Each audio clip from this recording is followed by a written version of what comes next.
put this full screen. And of course, guys, I do need a few minutes just to check the audio on my phone, so give me just a moment. Okay,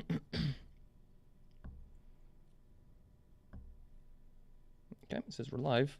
Let's check the audio here. Yep, everything sounds fine. Okay, cool. Looks like we're good to go. Fantastic. Although the lighting, I can't decide if the lighting is right or not.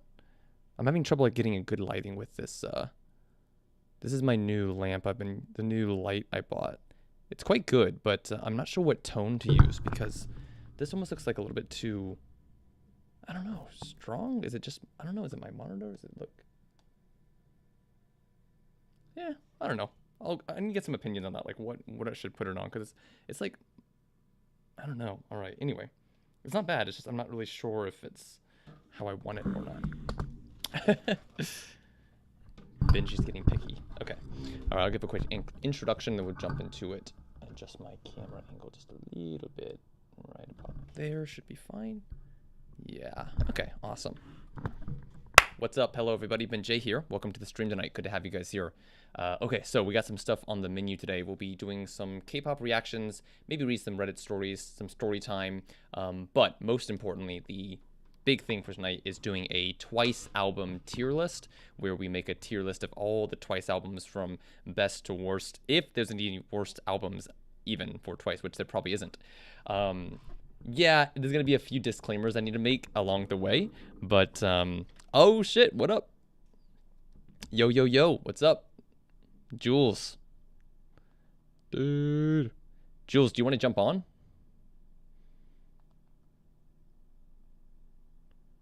If you want to join, I'll send you a link. Yeah. So, random story time. I don't know if this ever happened to you guys, but have you guys ever been on dating apps where you matched with someone and then, okay, look, I'll just give my own personal story. Basically, like, there was someone I matched with a very long time ago, like a year and a half or 2 years ago, and we chatted a little bit. I do not recall anything about our conversation because, like, what happened was that we talked a bit on the dating app, and then, like, we traded Instagram IDs, but, like, we never really talked on Instagram. And so, yeah, we just, like, basically just, like, we never really did anything. We never hung out, never really talked much at all. It was no big deal because, like, it was never, like, a big, it was just, you know, like, we knew each other, and so we talked, like, once or twice, and that was it. And I think at some point, I think I had, like, unfollowed them on Instagram as well. But then, like, we just matched again today, which was, like, really, I don't know. I'm not sure if they remember me, if they don't remember me. But, like, I don't know if it's ever happened to you guys, but yeah. Ethan said, "Oh shit, is she preggers?" Dude, that would be an epic Reddit story time. By the way, EJ, jump in, dude. The same link as I sent you before is the same one in our DMs. Just use that same link. Jules can't join, unfortunately. That's too bad. That would be a great Reddit story, though. Like, imagine if someone, like, yeah, hooked up with someone on a dating app, matched with them later, and they only matched again so they could tell them, hey, I'm pregnant. Like, oh my gosh, dude. That would be awful. What do you guys think of the new camera? This is my new camera I'm using right now. It says it's 4K. I'm not sure if that's true or not true. But it's, yeah, I ordered it last night, got here today, and so trying it out, and this is what it looks like. I'm impressed by it. It looks, from this view right here, like, it looks good in my honest opinion. I like it. I need to do some testing to take some pictures and kind of compare them, but for now it actually looks a lot better, I think, than my last one.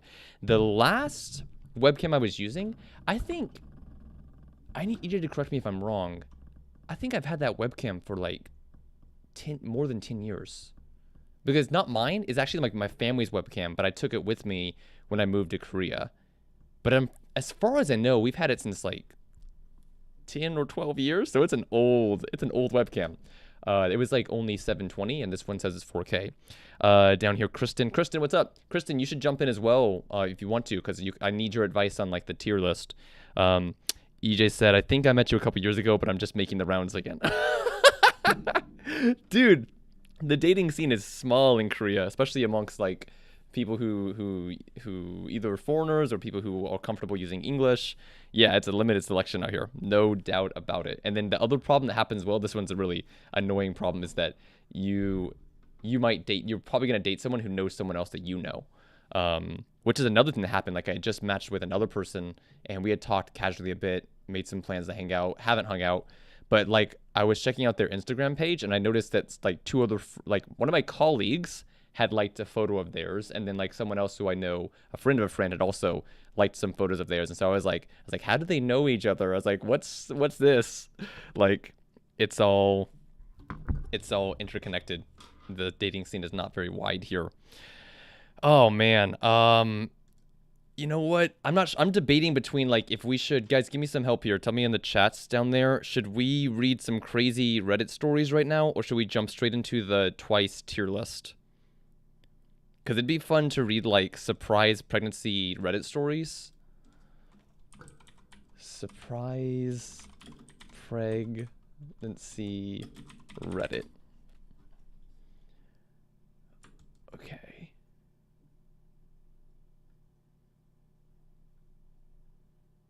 I wonder if we have any. Yeah, okay. And are there new? Yeah, looks like there's some new stories here. Kristen said, "What do you think of Jungkook's new song 7? Have not listened to it. I could give it a listen though." All right, let's scroll through here and see what we got going on. Oh, mosquitoes, not fun. Where's my? Why can't I want to rank them? That's annoying. I can't search by popular. Okay.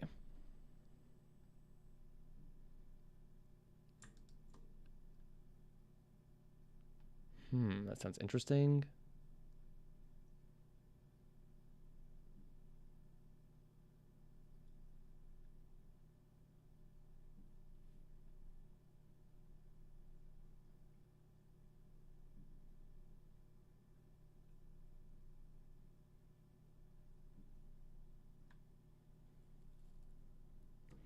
Wait. OMG, listen to the explicit version. Said Kristen. Ethan said, "I thought I was a man, but I ended up being pregnant." What? I didn't see that. What the heck? Wait. What? Oh, is he just making? Are you making up that story? Okay, I think he was just making that up because I was like, wait, was that did I miss that?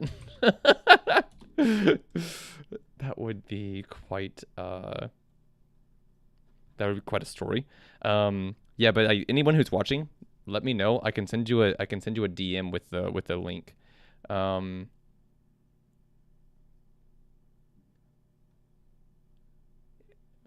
Okay. Let's go with this one right here. Why not? All right. Hi. I have just found out at 23 years old, I am unexpectedly 4 weeks pregnant. I've been on the pill the entire time. I have been with my boyfriend for 4 years and he is happy I am pregnant and has been very supportive of all the emotions I have felt. His mom is also excited, happy, and supportive. My parents are not happy or supportive due to the poor timing. I have just started university. All right, just getting to university at 23 years old. Ethan said, someone in my network didn't know they were pregnant until 30 weeks. Oh my gosh, wow. Wow. Yeah, I've heard stories like that. That's wild. Due to the fact I have started university, we are not financially stable and definitely need to move housing before the baby gets here. Me and my boyfriend have lived together for the past 12 months. Ethan said, uni is a waste of time anyways, in my opinion, shrug. EJ, please jump on, dude. Just literally jump on. Like, just give the commentary live on stream. Please. Just do it. It's the same link as I sent you before. Should be the same one. Okay, at the moment I am shocked we found out 12 hours ago. Ooh, lots of 12s here. 12 months, 12 hours. I have been nothing but numb, to be honest. I just feel sad that my first pregnancy has been met with such negativity by my parents. It should be a joyous time filled with love. Ah, that's tough. Yeah, I feel sorry for her on that. That's not fun. It's hard whenever you're going through something that's like really important and big to you, but like the people who you love and care about just don't care. Ah, that's hard.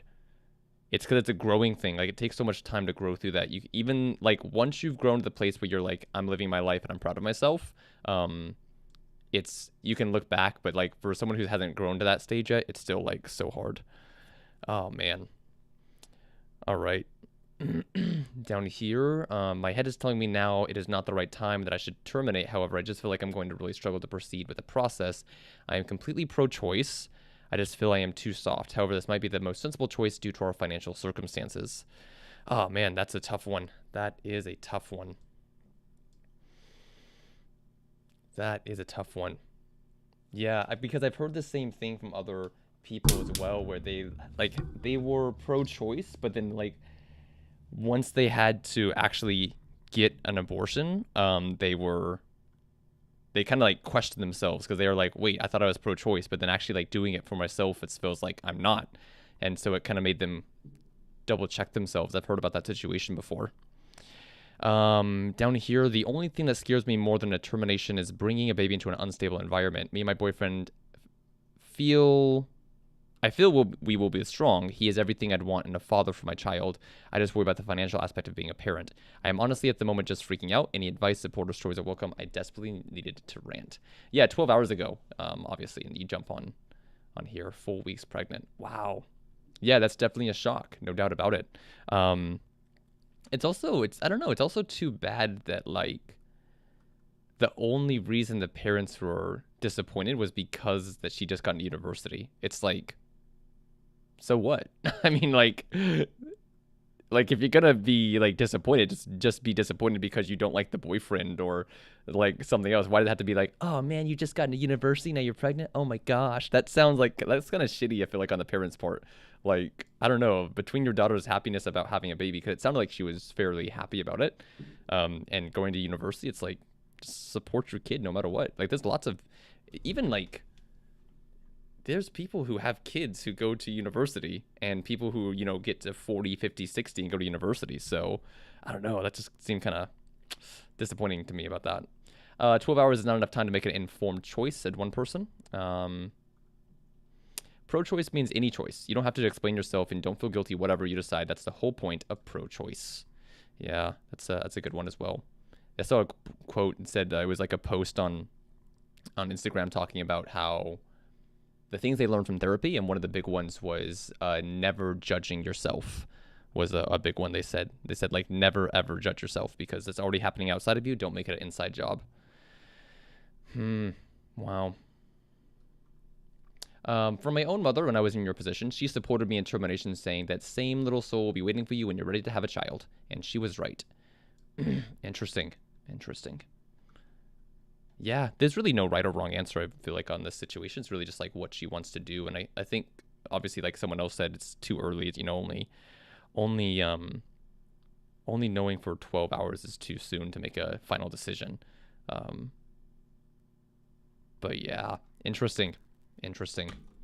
Well, that's one story there. We'll go ahead and jump into, let's jump over to the, I do want to check out, did they have Itzy's new video? Because they were doing, oh, actually, let me see if they have, you know what? Wait, did we watch it last time? Oh, that's strange. I thought I saw them posting like new teasers and stuff. Am I mistaken? Album spoiler, that's what it was. It wasn't for the music video. What about 17's new video? Is that out? I didn't see that one as well. Yeah, here it is. I have not watched this video, but I need to because it's 17. 17's song FML. The following previous approved audience is over 15. The song is literally called Fuck My Life. Let's go ahead and pull this. Let's put this on. I don't want it to lag, so I'm going to put it on 1080. That should be fine. And prepare to get banned from the stream, but we'll play it for a bit. Okay, nice beat. I like that beat immediately. What the heck? This is a very strange start to a music video. Like, there's not even any kind of like build up. It's like straight into it. Like, yo, check out this member's handsome face. That's a very interesting way to begin the video. And then straight into some action that we have no context on what's going on. Oh, okay. Yeah. Give me some American Psycho type vibes. What the hell? Is that a tube television? Who the hell has a tube TV? What the hell, dude? Who has a tube television anymore? Kristen said, I hope you don't get blocked like last time. I might. The thing is, Kristen, that it comes back. So, like, if you get blocked, they take it to offline for a few minutes, and then you go back online. Because it happened again. So, we should be good. I agree to this. Oh, man. Look at that bus right there. It's the... Yeah, it's definitely a soul bus. All those people on there. Although, I can't say. I'm usually at Academy at that time. I don't really like taking buses. I rarely take them unless it's like a necessity.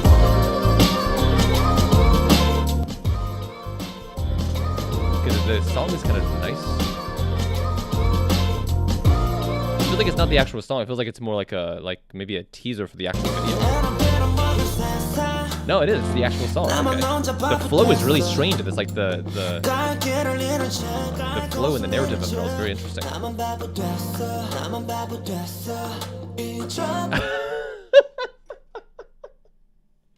I'm sorry. I'm sorry. Look at this car. Like, it's clearly fucked up, right? And there's stuff on the hood. And then he gets in to start the car. And he's like, he looks so disappointed that it didn't work. But it's like, dude, obviously it's not gonna fucking work. But he's like, oh, fuck my life, dude. It's like, dude, clearly that car is not turning on. That's hilarious.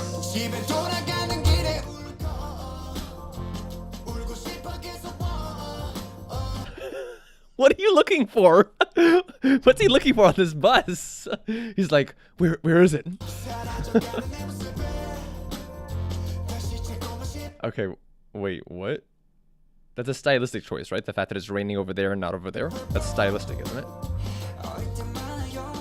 Okay, I'm not sure what the point is on that.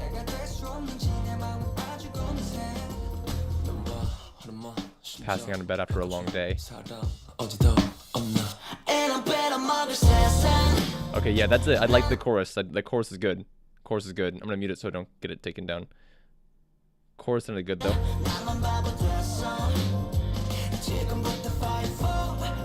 Are we checking on this random? Is he in the way, or are they just checking on him? Wait, was that like travel brochures, or what was that? I couldn't quite see.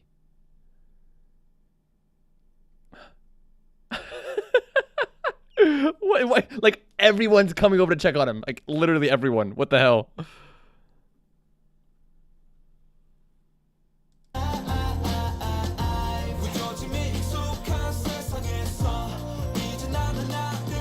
Okay, so now they're running from... Okay. So I'm assuming, like, bad stuff is happening to them and they're trying to get away.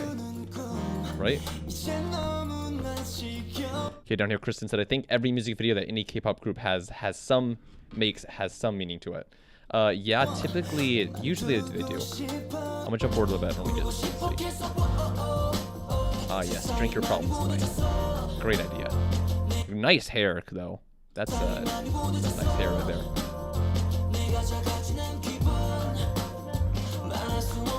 Yo, I'm sorry, but like riding a bike and he starts smiling immediately, that's true. Like, that's fucking facts. Like, one of the best ways to relieve stress is like take a bike ride. That is actual factual. Cool effect, like the stars there.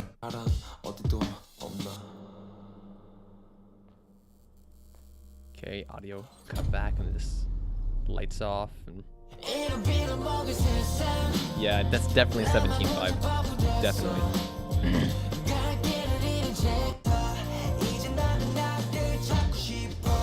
Yeah, songs are good. I like the song.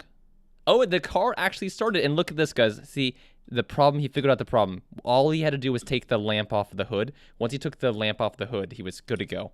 That's what it is. Nice. Nice little time lapse. Wait, the bus is just sitting there aesthetically in the background.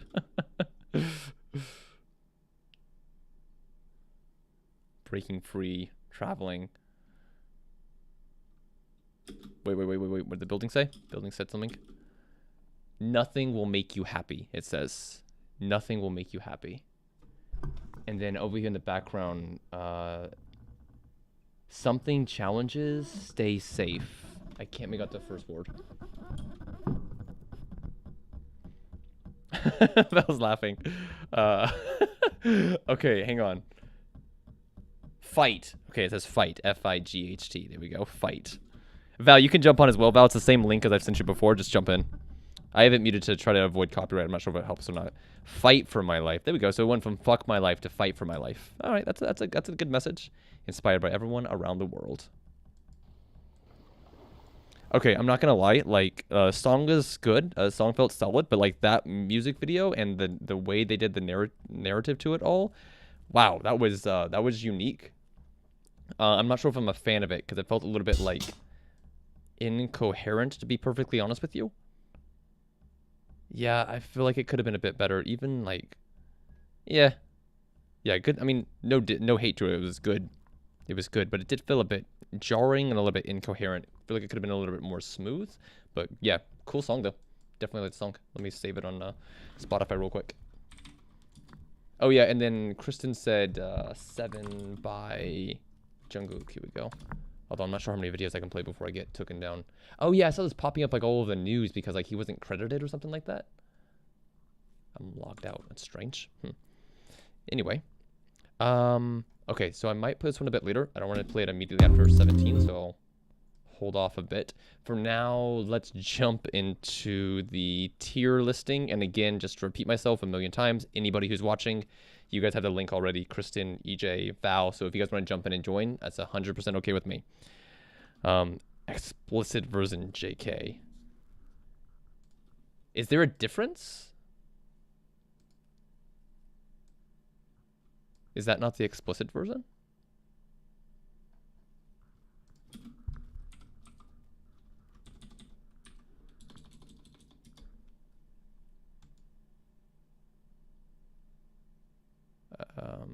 Here's the performance video. I'm going to assume it's the...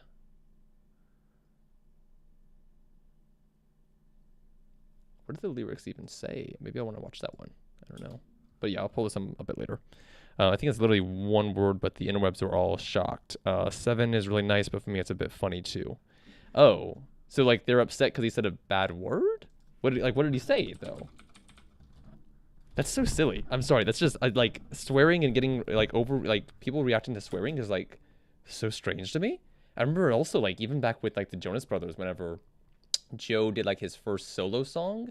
And like he said fuck in the song or something, and then people were kind of like, oh my gosh, he's the bad boy, he's growing up, I can't believe this, or whatever. It's just so weird. It is so weird. I was watching also as well Jerma 985, and he was talking about how edited songs make him crack, edited words make him crack up laughing, because like they only ever edit the middle syllable. Like fuck is always like they cut the U, but you hear everything else. Or like they cut the I, and you hear everything except for the I. And so he's like, we can hear what he's saying. Like, you're not helping anyone by editing the syllable. Yes, the meaning though. The meaning of the song or of the word, Kristen? Maybe I don't know. Maybe I'm just like...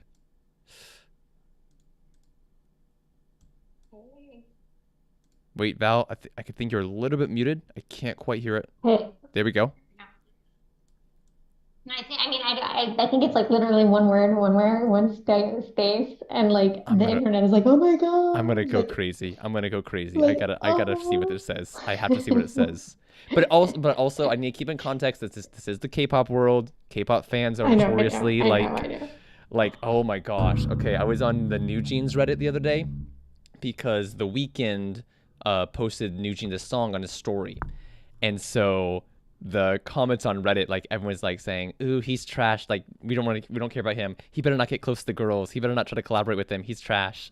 And everyone's like, what's going on? They're like, oh, because he like played in this TV show called The Idol where all he wants to do is like have sex and have these strange sex fantasies, and it's like okay, he's been doing that for like a decade with his music. Like it's so funny. Okay, here we go. Weight of the world on your shoulders. I kiss your waist and ease your mind. Okay, no. Wait, oh my gosh. That's way too sensuous. Oh my gosh. No. The kid should not hear that. Oh my gosh, I can't believe he put this. Does he know his influence? Unacceptable. I can't. Everyone. By the way, I apologize for reading that out loud. I shouldn't have said that. You know, I feel horrible about myself. I will repent to the Catholic priest this weekend. Just take a shower after you do I this, want okay? to. I want to take a shower with Jungkook. I mean, to cleanse myself of my mistakes. That's what I He's meant. not even your favorite. He's not. He's not. I'm desperate, you know. I'll take whatever I can get. I must be favored to know ya. I take my hands and trace your lines. Okay. It's the way. Okay, all right. Don't make jokes. Don't make jokes. Okay. It's the way that you can ride. It's the way that you can ride. Ooh, woo, woo, woo, woo, woo. I think I met you in another life, so break me off another time. Ooh, woo, woo. So break me off another time. Okay. Break me off another piece of that Kit Kat That's what I bar. was thinking about. That's all I could think about. He's like, okay, he's dating a Kit Kat bar? Yeah. Oh, and right here, look. You wrap around me and give me life, like the wrapper on a Kit Kat bar. Okay. So he's taking like the wrapper and like licking it. I think that's like what he's doing. He's the Kit Kat residue. That's why night after night I'll be fucking you right. Okay. There's the word. Oh my That's the God! word. He said it! He actually said it! No! No! No!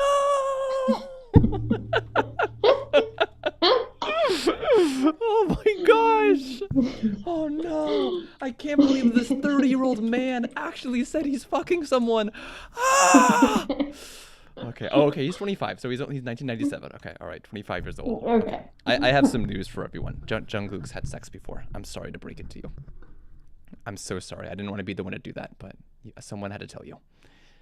There's basically, yeah, I'm sorry. This is just the way the world works, human nature works. Okay. Down here, Ethan.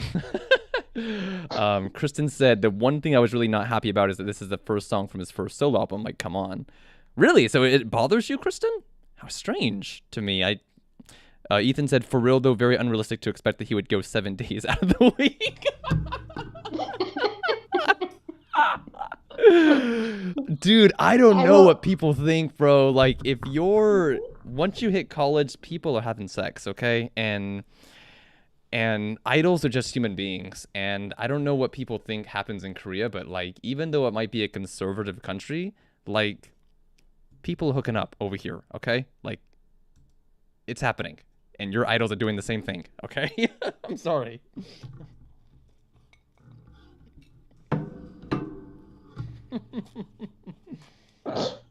I will also say you haven't seen the video yet, but like the video, he's kind of like a stalker. like, like she's just not interested, and then I mean she gives in the end, but it's like dude, boundaries. Honestly, that's unacceptable. I can't believe he would ever put a video out promoting that. It's just like, I don't agree with that at all. You know, if Taehyung wants to stalk me, he has my free pass. He can do whatever he wants to me. I don't care at all. But Jungkook, oh, that's naughty. Criminal activity. Monday, Tuesday, Wednesday, Thursday, Friday, Saturday, Sunday. A week. Oh, look at that. Wow, good job. He knows. Wow, his vocabulary is so good. Monday, Tuesday, Wednesday, Thursday. This could almost be like a preschool song if we just cut a few lines out. 7 days a week, every hour, every minute, every second. Every minute, every second. Oh, Val's getting down. What's the rest of it say? It says, you know, night after night, I'll be fucking you right 7 days a week. That's okay. Now, you know, going off. Okay, there's number 2. Well, just like going off of what I said before, that's a little bit unrealistic. I don't know that Jungkook's having sex 7 days a week. I mean, considering his schedule. Yeah, not with his schedule. Yeah, I'm sorry. I don't know if he could do that physically. Well, physically he might be able to, but schedule-wise, no, not really. He might even want to look at like getting checked for a sex addiction if that's the case. No judgment. You know, if it works for him, fantastic. I'm just wondering, you know, is that okay 365 days a year? I'm not sure. There was that famous basketball player. Was it Wilt Chamberlain? I think it was Wilt Chamberlain that was like notorious for that. You love me when I jump right in. All of me I'm offering. Show you what devotion is deeper than the ocean is. Wind it back, I'll take it slow. Leave you with that afterglow. Show you what devotion is deeper than the ocean is. Okay, all right. Poetic, sweet. I like it. Chorus again. Chorus again. Okay. Tightly take control, tightly take his soul, take your phone and put it in the camera roll. Oh, okay. All right, there we go. Now that one I can But this understand, like isn't someone might, yeah. that's not him singing. That's Lotto. Why does it say Lotto and Jungkook, Val? Because I could see it Like obviously because he's like got a word or two got it in the somewhere, you background. know. He says man, that's so influential. The way he said is like iconic. Leave them close the door. What you waiting for? Better come and hit your goals. He jump in it both feet. Oh, okay. Oh, okay. I mean, if you're gonna get upset about something, I don't see like why the people who hate feet aren't like up in arms about that part. You know, are we saying that Jungkook has a foot fetish, or is this really just Lato's opinion? Because it says say he jump in it both. Like, just saying, the clues are there. Going to the sun up, we ain't getting no sleep. Again, with his schedule, I mean, that sounds like a very bad idea. 7 days a week, 7 different sheets. Oh my god. 7 different angles I can be your fantasy. What are these 7 different angles we're talking about? Is like 7 different positions they like? Open up, say, come here, baby, let me swallow your pride. What you on? I can match your vibe. Hit me up and I'm a cha-cha slide. Cha-cha slide? For real? For real? Down here in the comments, he was literally saying all 7 days of the week. Couldn't help laughing. Jinny from Blackpink had a cameo in some random TV show. Yeah, that was the TV show, The Idol, EJ. That was the Weeknd's TV show that everyone hates. Where she was supposed to be bad girl, ended up being super cheesy. Yeah, there's so many bad scenes from that show. He's having an allergic reaction to his ED meds. Oh shit! Oh, that's too fucking funny. Oh, that's too fucking funny. That would be a serious issue if it was true. Oh man. You love when you jump right in. Put a towel down, bro. The song is messed up. Okay, I'm sorry. The cha-cha slide line, that's outdated.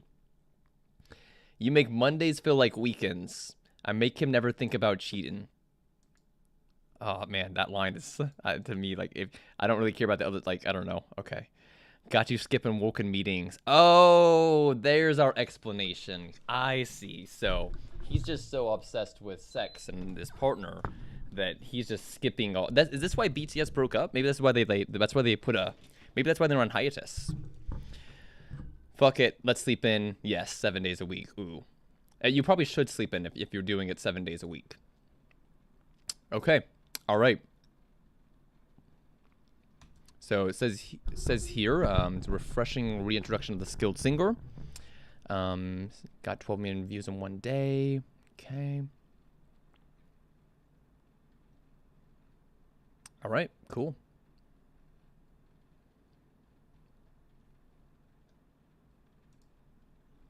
Interesting.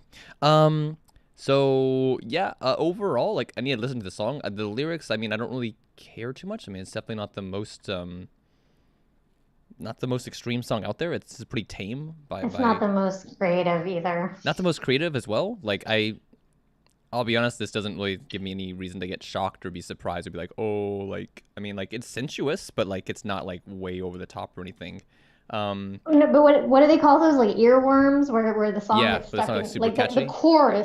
the chorus will get stuck in your head, and I don't know if it's in a good way. Honestly, poor writing on Lato's part. The 7 angles is clearly a take on Tory Lanez, the take from TikTok. I don't know about that reference then, Jay. I must have missed that one. Tory Lanez 7. Let me see if I can find it. Is it even a good idea to reference TikTok trends? Because they come and go so quickly. The take, okay. Okay, Tory Lanez, I want to put you in 7 positions. Got it. So it's a line from one of his songs. I see. Cha-Cha Slide, Tory Lanez reference.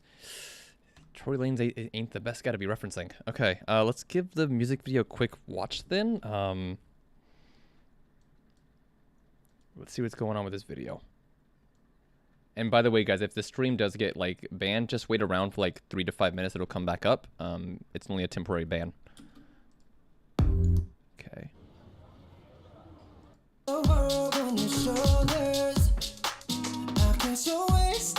Man, everyone is jumping on the garage and two-step drum and bass type beats nowadays, which is like okay by me because I fucking love it, but it also seems a bit like, okay, you're just doing research.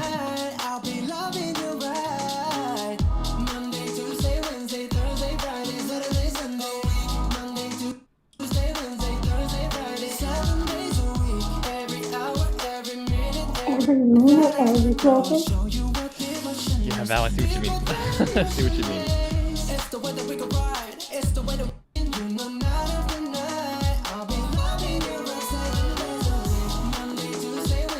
Okay. It's not bad. It's definitely not bad. It's easy to sing along to. This is definitely the kind of song that you would like hear playing like in a clothes store or something, where like you're shopping and it's playing and it's not offensive. You know, it's easy on the ears, but it's not really something that stands out. I feel like. Go ahead, Val. No, isn't it also like his first full English? I feel like I Okay. read something somewhere. I see. So, I see. you know, maybe go easy. Yeah. Oh, I mean, no hate for me anywhere. I mean, create like art is art, and so it's really just kind of subjective. Close at the door. What you ain't for? Better come and hit your goal. He jumping in both feet, going to the sun up, we ain't getting no sleep. 7 days a week, 7 different sheets, 7 different angles. I could be your fantasy. Oh my gosh! What the fuck? No, please tell me no. Oh no. That's why I say he's a stalker in this video because he shows up at a funeral because he's, you know, 7 days a week. Oh, come on. Guys. Really? The cringe is real. That makes me but there was like that video that went viral just recently where the guy faked his funeral to make his family care about him. Did you see that story, Val? No. Paul, what's up, dude? We are reacting to the recent K-pop videos before we do the tier ranking. Oh, Paul, I was hoping you could jump on. I need your help with the tier ranking.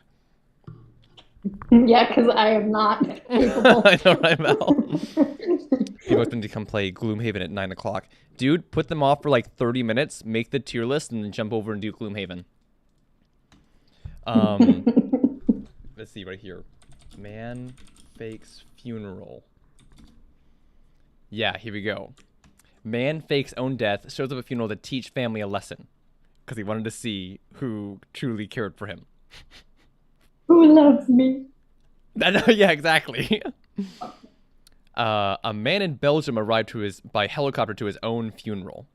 I've never seen the video. This is my first time watching it. He faked his death because he felt unloved.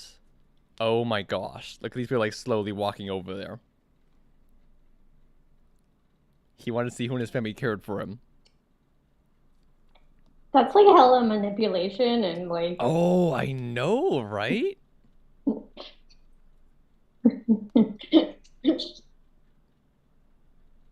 Like he couldn't just use his words and be like, "Hey, I feel Hey like guys, you guys I feel are unloved. showing Can we up fix this? lately." Can we move this out?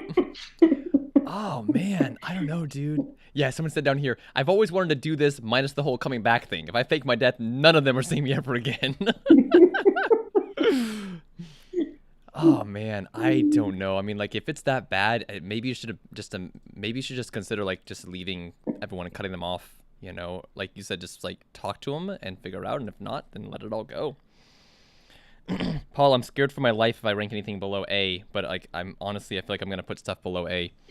All right, have fun playing the game, dude. See you next time. Oh man. Oh no. Oh, You need some man. twice people. I know, right? We can just put it off till later. Not important. The thing is that like here's the thing with like live streams. It was the same with like the Clubhouse rooms as well. Is that anytime you plan something, it rarely actually takes place.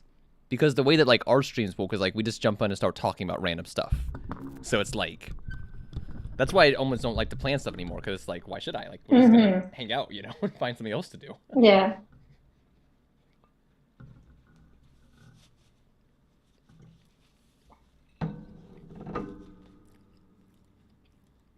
What are you up to today, Val? How's your day going?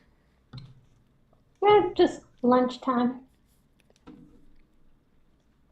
Lunchtime, yummy. What's on the menu?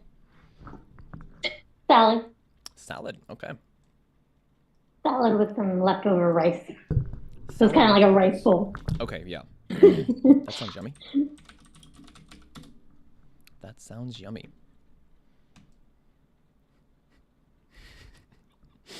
You know the random idea I had? I was thinking, like, what if we played Smash or Pass, U.S. President's Edition? That's an awful idea. Yeah, it'd be so, like, that would be so, it's a bad idea, but so bad that it might be funny. Oh, man. Yeah, I might skip that one. I might skip that one. Yeah, exactly. Well, I was like, what disclaimers would I have to put on there? And I'd be like, this is like assuming nothing about their politics or their actions in real life, basically, you know, based purely off of, like, their appearances, like something like that, just to make it somewhat acceptable. So, relationship advice, confess your secrets. I want Ethan to jump But you on. realize all those early presidents, they're just bleh. Yeah, the majority of them are exactly. Yeah. I mean, not that any recent ones are great, but oh no. Gotta get more creative.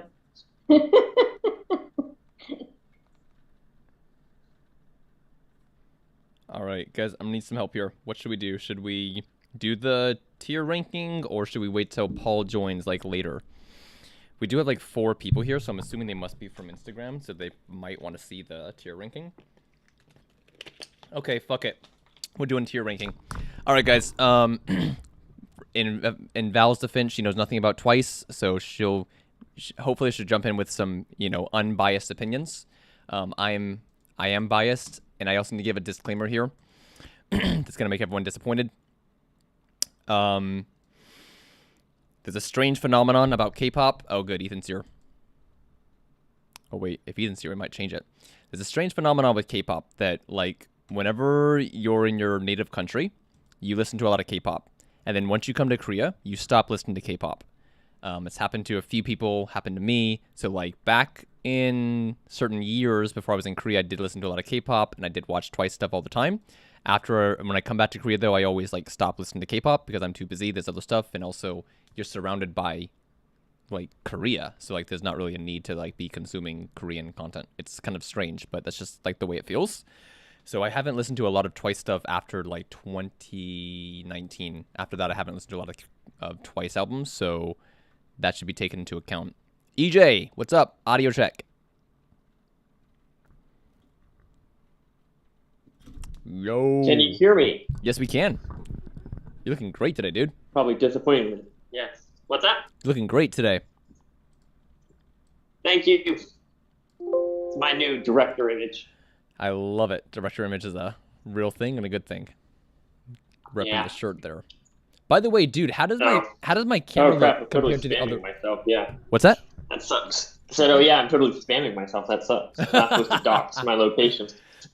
Totally just doxed myself. Dude, I wear this hat like every day. Like I'm always promoting my brand. By the way, dude, how does my video look compared to other streams we've done? Does the quality look any better or I not? can't tell because you're it's so tiny on my. Okay, so really I just watch no you on difference my then. desktop in my office, and you're tiny. Okay. Anyways. Yeah, So I I see. can't tell. So not and really right a difference. now, Yeah. my phone is on data, so it's Okay. it's I see. blurry for me. But I Gotcha. think the whole thing is blurry. Okie doke.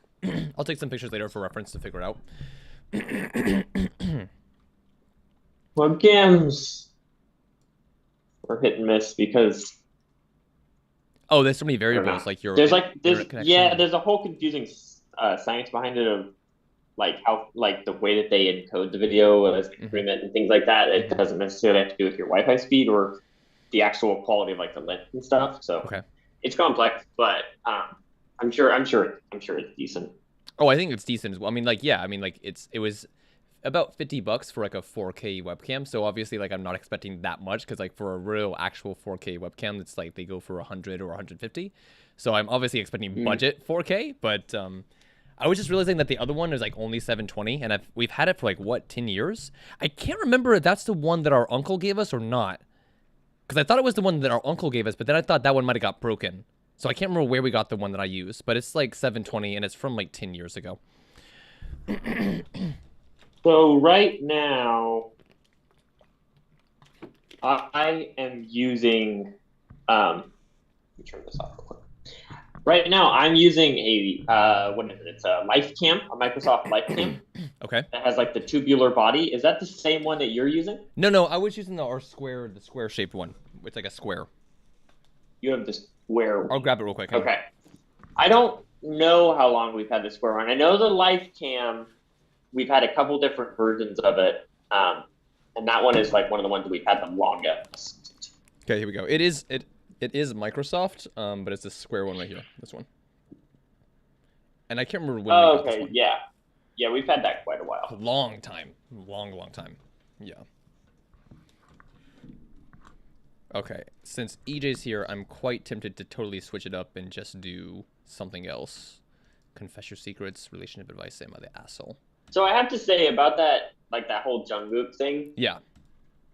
Like I guess I don't really care. I don't really care. Yeah, but, of course. I mean, honestly, like, I feel like as adults, in any kind of space where we impact other humans, especially whenever you have any kind of an audience. Mm-hmm. And I think it's fair to say that, Jungkook has an audience. Mm-hmm. I don't know, I feel like we have a duty to the rest of our fellow members of our species to, like, depict accurate, descriptions of sexuality, I think. Mm-hmm. And I just feel like that transition that's really pressed on K-pop stars to go from like, oh, you're a young star and you're really in love with performing and you want to dance and sing your heart out and you're really cool. We love your energy. Genki desu. And it's like, okay, but now you're getting older, so let's really push you into this, into the sexy space. It's like, oh, you're having a sexy concept this time around. And it's like I get the progression, like the artist progression of maturing and what that represents. I think that that's good. I've always hated how Korea, which is, for all intents and purposes, an extremely conservative nation. Like, I don't get why their media is so unnecessarily sexualized in a way that doesn't even make sense. If you kind of get what I'm saying. Almost like there's no middle ground, I guess. Yeah, it's like there's no middle ground. It's like you can either be A-Pink in their first two singles, their first two albums. Yeah. And like, like you're just like super cute, super girly, super pure and innocent. Or it's just like you literally... Holy shit, I want to fuck you 7 days a week. Monday, Tuesday, Wednesday, Thursday, Friday. Monday, Saturday, Tuesday, Sunday. Wednesday, Thursday, Friday, Saturday, Every Sunday, night, jumping in with my feet. Parentheses, a week. Yeah, it's really weird though, because I also feel like, and this is seconded by the school districts that I've worked in there, and the sex education work, is that like the educational aspect is lacking. Like we've known this, for several years now. And kind of getting to work there and see it up close. Like it's true. Like nobody knows what sex is in Korea. Like if you like, what? Under a certain age. Sure, I'm being serious. Well, yeah, under a certain age, and even beyond a certain age. I remember some of the stories you told. Like That's true. Guys who are in their 20s who have never had a sexual experience don't know what it is and don't know anything about it. So I think it's definitely, I don't know. I think it's kind of silly, honestly. So, okay. So I think it's interesting, man, because I feel like there's actually a few reasons for it. So it's not one reason, it's a few reasons. I think that the point you're bringing up is very valid because that's like society, right? So that's going to influence every person in the country, including the artists themselves. Here's the other thing, though, that I feel like is relevant here. Who is your target audience? And K-pop is very, very much a business organized music scene, right? Where you don't make decisions outside of business-based decisions, outside of analytics and knowing your audience. And so the problem is that, let me just plug second. Battery died. The problem is that, as you said, you're either this or you're that. And it's never like a gradual thing. It's always like a very slow thing, a slow transition. And so, it's like you said with, with the example of aping, like, that's your target audience. It's a bunch of kids who like cute things. It's adorable, pure, innocent, blah, blah, blah. So everything that we do is going to be catered to that. And then, like, if you want to go the sexy route, okay, there's no hangover there. You're either this side or you're that side.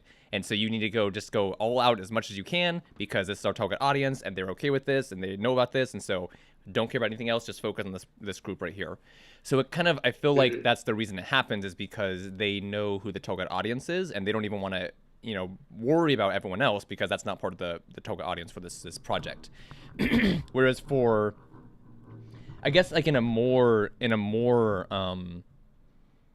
interconnected music scene or an independent music scene, there's a lot more overhang there because as we know, like life is not just super sexy or super cute, like we're just humans. And so, if you look at artists like Bia Badoobie or the 1975 or just, a bunch of different artists from around the world, their songs are neither this or that. It's always just like there's different emotions and moods they portray. Sometimes it's sexual, sometimes it's not. Sometimes it's heartbreak, sometimes it's personal, sometimes it's religious. And I think that's just the issue is that with K-pop, because it's such a business-focused music scene, that's why that happens. Because there's a target audience, here's what they want, here's what they need, here's what we give to them. And there doesn't need to be any kind of like, it's not about, well, this is a dangerous statement to say, but it's not so much about authentic expression as it is about brand expression. And so if your brand is this or that, you're going to express it differently, if that makes sense. Yeah, no, absolutely. From a business standpoint, like, not to be too crass, but I don't even know that. Okay, so in Asia, pedophilia sells. I'm sorry, I said, okay, it's out there. But that aside, look at anime, look at the average age of, K-pop girl groups when they get started. Like, whatever. Moving on from that, because it's kind of a side point that has to do with a myriad of other things. Moving on from that, I think that what's frustrating to me is a more overarching theme that we see within just South Korea in general. And that's this idea that life exists in some kind of idealized sphere where like we can like edit what we don't like and we can, manipulate our realities to be exactly what we want to believe they are, and then they just become that thing. And it's not really that thing. We're not dealing with truths and realities. We're just dealing with our idealized perception of what life should be, in our opinion. And I think that leads to a lot of social stress, right? So like, in other words, like, college is a great example. We've talked about this 1,000,001 times. Not all kids need to go to college. Not all kids want to go to college. But in Korea, if you say you don't want to go to college, you don't fit into the societal norm, causes you stress. So that could be one of like maybe the most basic things. But this obviously has huge implications for all sorts of life, all sorts of parts of life, right? And so whenever you have like K-pop as a great example, I'll get to my point. K-pop being, right, like the idea of an idol is like, they're like these perfect people, right? Like there's been the long time thing of like girl idols being like, oh, we don't poop. Like girl idols don't poop or use the restroom. Like that's not a thing, right? And it's like the stupidest thing ever, but it's still something, it's still something that people say. It's still something that gets referenced even now, right? And so whenever a K-pop idol goes into the sexy concept and they go into the mature concept, they're not actually maturing. They're actually extending into a hyper idealized version of sex and sexuality that doesn't actually exist in the real world. So like Jungkook is not helping anyone by being like, oh, I'm a mature adult talking about mature topics. It's like, no, you're presenting an idealized version of what it would be like for someone to be your sexual partner, ramming them 7 days a week all the time. Like, no, that's not going to happen. Nobody wants that, first of all. And no, that's not going to happen. So it's like, okay, flames, dude. You're dropping helping. flames right now. Yeah. So you see what I'm saying about like how that, like, there's a hyper idealized version of society that exists in Korea, and K-pop is just one of the many instances we see of that. Yeah. And that's, I think, why the sexualization of K-pop has always bugged me, because it's like whenever you have, again, like there's the young kids aspect of it, like younger boys and younger girls, like, whatever gender they identify as, like they're young, they're still like underdeveloped bodies. And, presenting them in a way that's like, oh, this is something that can be used for sexual pleasure. It's like, there's a lot of conversation to be had around that. But overall, I think that's not like a safe thing to be doing at this point in time for you. But again, it's a business and it sells. So it's like, okay, let's just go ahead and push this forward. Even if it's an idealized fake version of real life, as long as it sells, that's okay. We'll push that. Man. I don't even know how to follow that up. But I think that, I guess that's the reason why so many people lose interest in K-pop, is because it is just an image. It is largely just an image. So either you can recognize that and be okay with it, or you get disillusioned by it and annoyed and kind of just lose interest in it. Yeah. Yeah. So how do you guys feel about BTS being in the military now? And like now we've started to hear stories about some of their military experiences. And I don't know. I know like one or two of their names, but I don't know all of their names. So one of them is like supposedly like a really high-ranking soldier now. Like he's doing like really well in his training, and he's already been like awarded a couple things. And it's like, obviously, yes, the odds are that he's probably a very athletic individual, because, it's very hard work to be an idol. It's very hard work to be a performer of any kind. So he's probably, already very athletically fit. But it also leads to the question of, okay, so here's individuals who are worth on the scales of billions of dollars, in terms of their marketing agreements. Like that's just their net worth, not even, the partnerships that they've partnered with, like easily within the billions of dollars, their franchises. And now they're going into, the military, like something that's, a state ordained thing that they have to do, right? Conscription. So like, what are the odds that the government's going to, beat them around, treat them like a regular citizen, versus what are the odds that the government's going to, kind of control their experience a little bit and be like, oh, hey, you're BTS. We love you. You're good money for the country.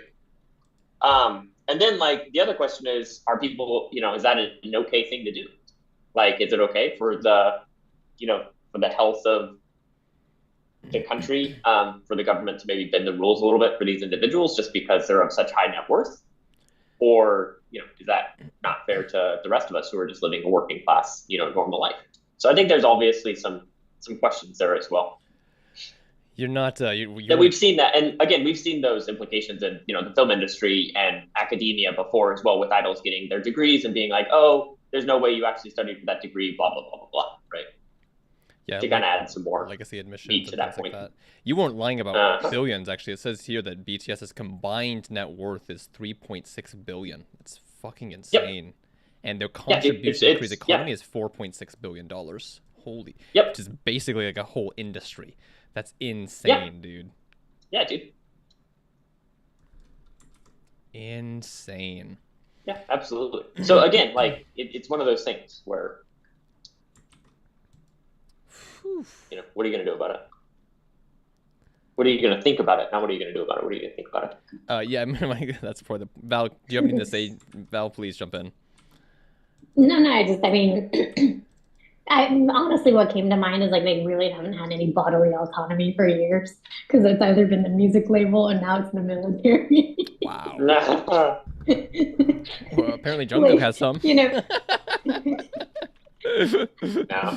Like, who decides what they do with themselves? I don't know. Like the military thing is.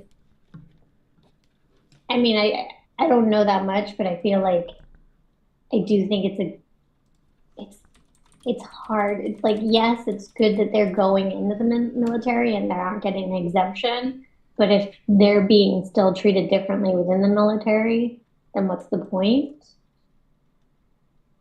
So hang on, do you guys think that BTS has By the way, I'm not sure if Val knows about this or not, but they actually did make a whole entire special law because of BTS. The law said previously, it said they've been required to enlist in South Korean men have been required to enlist in the military for about 20 months once they turn 28, if not sooner. But then they postponed it to be until 30 because of BTS, and they're like at the peak of their fame And their success. and they were close to 30, so they made this rule so they could do it a little bit later. But anyway, go ahead, Jay. What do you think? Well, I was just gonna say, do you guys think that, you know how I'm not on my work, not on my work anymore, so I can talk a little more freely. Okay. Which is why I don't like to join while I'm in my office. I get it. Yeah. I just like to listen and message. Even that's kind of questionable. But no, do you think that, so you know how like porn stars have like that you have to sign contract with them before you can have any type of sexual act? Do you guys think that BTS maybe has something like that under the scenes as well? Yes. Or like if Valve Yeah, they probably have like NDAs. They Yeah. gotta have NDAs. 100%. Yeah. There's no way they wouldn't. You know what I mean? Yeah. There's no way. So like again, like, you know, there's no way that he's filing all that paperwork except I'm gonna delete. I'm sorry, he's not. Like he's gonna fall asleep on you.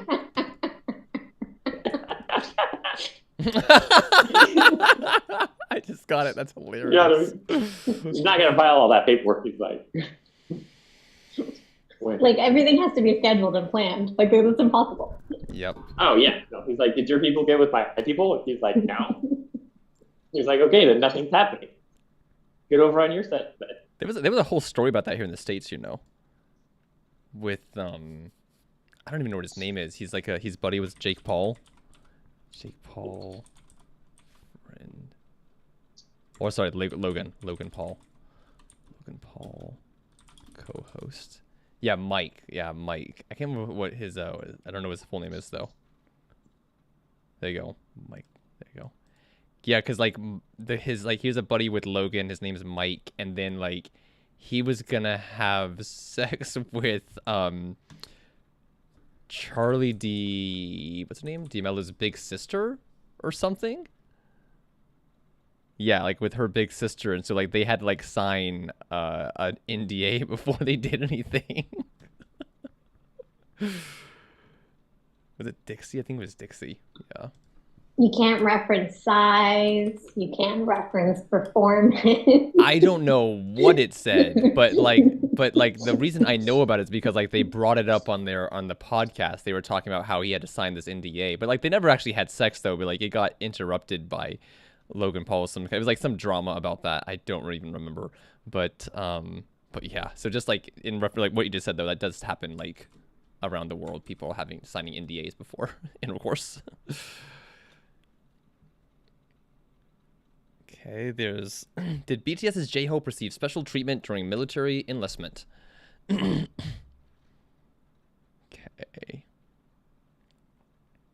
What's the, Okay, a report claimed that all recruits enlisting on April 18th were allowed to enter with one car each, and a large LED sign outside the center read the same. Moreover, the recruit cars, blah, blah, blah. Another report claimed that 6 hype cars were seen entering the guarded area for J-Hope, suggesting the band received special treatment as they broke both rules. Oh man, hilarious.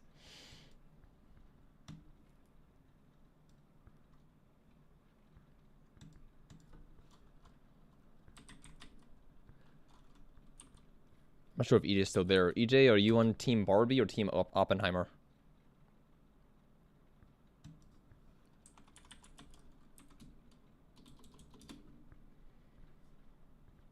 Oh, no special thing for Oppenheimer. Barbie gets a special page.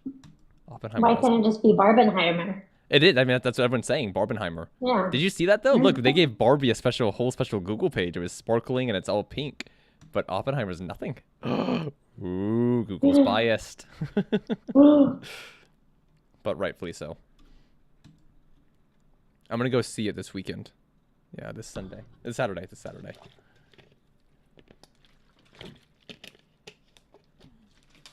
Oh, I and guess you'll report back.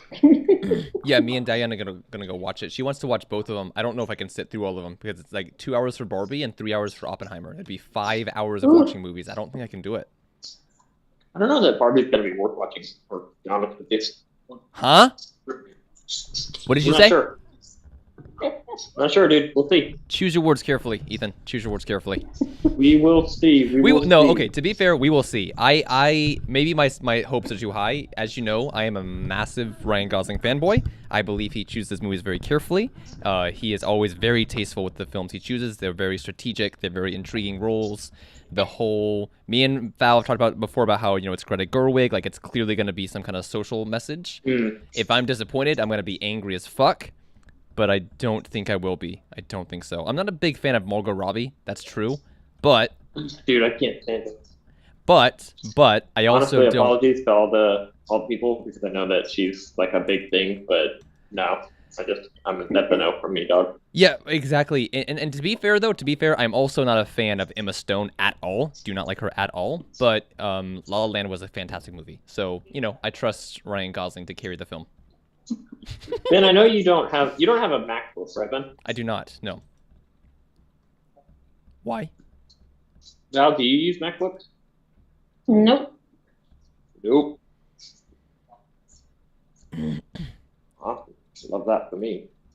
What's going on? What are you having issues? No, my organization's asking me to pick one out. Oh, okay. I don't know. I don't know. I thought you knew all about MacBooks. You don't? No, my information's very outdated because when I'm shopping for myself, I shop on a budget. Okay. So I just look at what is still supported within the Mac ecosystem, and I just go to the cheapest one. So like if I was buying for myself, I would just get a 2017 MacBook Air. That one's great. No, looks like you should get the Apple MacBook Air M2 from 2022. It's the but I'm looking at it right here, and it's honestly not that great, though, dude. So it's a little thicker on the sides than the regular than the M1 MacBook Air. And it's not quite as ergonomic. Like the MacBook Air M1 has the slanted front design. Okay. Like where it's like the keyboard slants down forward you just slightly. Okay. And then the MacBook Air M2, yes. The M2 is just flat, like a regular laptop design.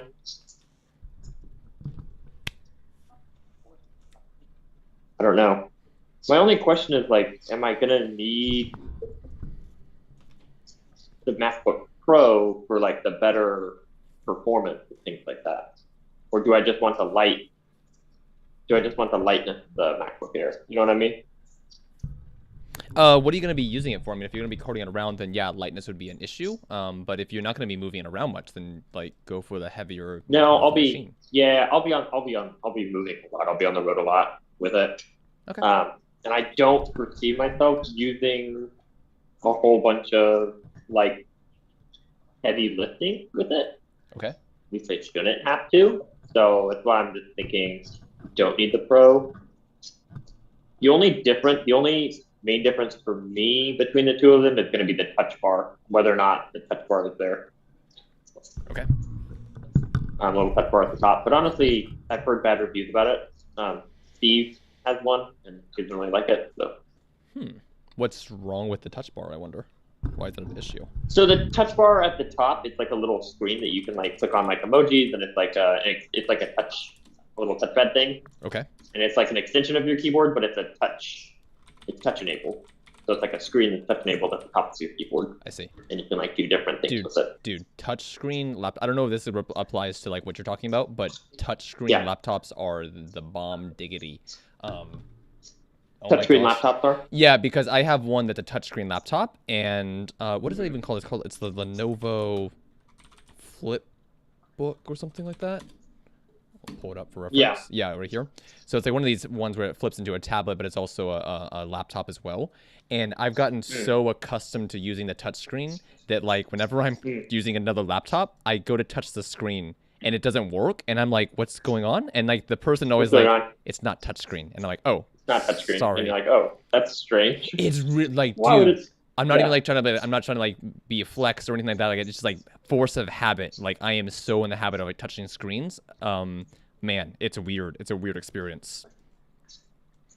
It's a weird experience. So the MacBook Pro 13-inch, which is what I would get if I got the MacBook Pro. Honestly, the weight is negligible. Okay. It's $12.99 versus the MacBook Air is $10.99. Do you have to pay for it, or is your school, or is the workplace paying for it? They'll pay for it. Okay, then like, why are you even like overthinking this? I don't know. You got to conserve resources for the environment. Dude, no reason to buy a bigger thing. They've made the MacBook. It's out there. It's waiting for you to buy it. Go big. I will not believe in no ethical consumption. Okay, that's nice, but buy the laptop because you're like, dude, knowing you're not gonna get another like nice laptop for like 10 years. So get the best there is and run the shit out of that thing for the next decade. It's not. I don't plan on being here 10 years. First of all, are they gonna? But I have to give it back when I leave. Okay, then you're gonna leave it in good condition with the next person. Like, not your money, not your problem. Besides, none of your coworkers are using a Mac? They are, but their Macs were like already issued. Okay. So they haven't been purchased in a minute. You already know what you want in a machine, so I think I can trust you to like just make the best choice. But just look for the stuff that meets your requirements. And honestly, like don't overthink the price and the stuff, man. Like the money's out there.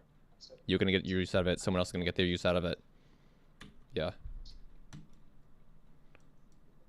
Money comes back around. Speaking about emojis, though, we have got to cover this story. So Val sent me this story last night. It's insane. Canadian judge rules a thumbs up emoji can represent contract agreement. That's awesome. Well, for some people, a Saskatchewan court rules emoji is just as valid as a signature and orders a farmer to pay $61,000 for an unfulfilled contract. So basically, yeah, what happened basically, and I don't see if I can find it in here. Basically what happened, to give a short summary, is that some dude sent him a picture of like this hay or something the other guy, the farmer was going to buy. The farmer didn't reply to it. He just gave a thumbs up to the photo, meaning, and in his mind, he was thinking that meant, hey, I saw this. I'll get back to you in a few days, like when I have a decision. The other guy took it as like, oh, you're going to buy this item. And the court said that he was going to buy the item. So... yeah. Dang. How much did it cost them? Okay, so here it is to give some more details on this one. In a recent case, a grain buyer with Southwest Terminal sent a mass text message to clients in March 2021 advertising that the company was looking to buy 86 tons of flax at a price of $12.73 per bushel. The buyer... Kent Mickleborough spoke with farmer Chris Atcher on the phone and texted a picture of the contract to deliver the flax in November, asking the farmer to please confirm the flax contract in the message. Atcher, who lives in the community of Swift Current, responded with a thumbs up emoji, but Atcher did not deliver the flax in November, and by that time, the prices for the crop had increased. Okay, so hang on. Buyer and farmer. The buyer gave...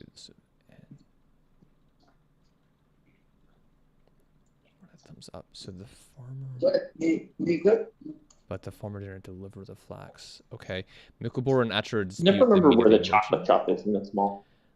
The buyer put into previous contracts confirmed by text message, just in the emoji, he was agreeing to the terms of the contract. Man.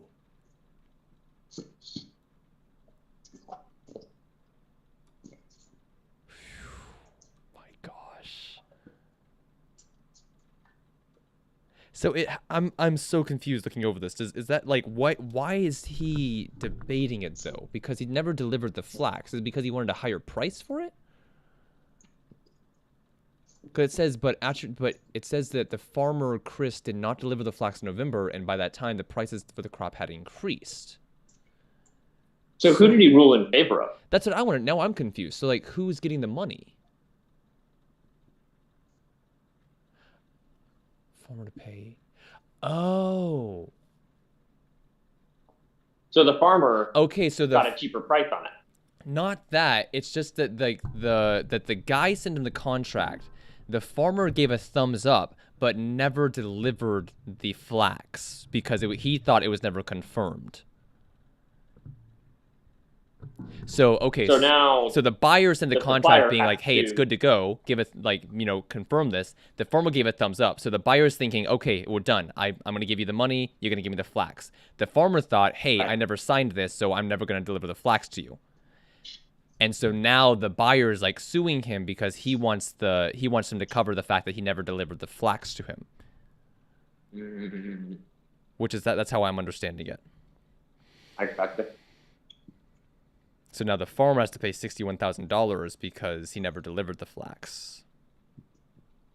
So Can interesting. he not just deliver the flat? Well,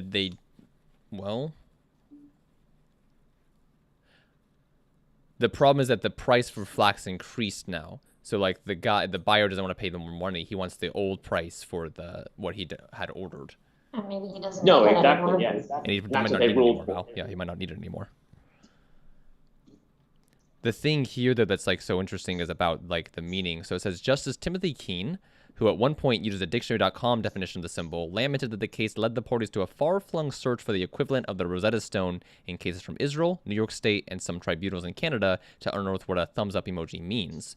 This court readily acknowledges that a thumbs-up emoji is a non-traditional means to sign a document, but nevertheless, under these circumstances, this was a valid way to convey the two purposes of a signature, he wrote.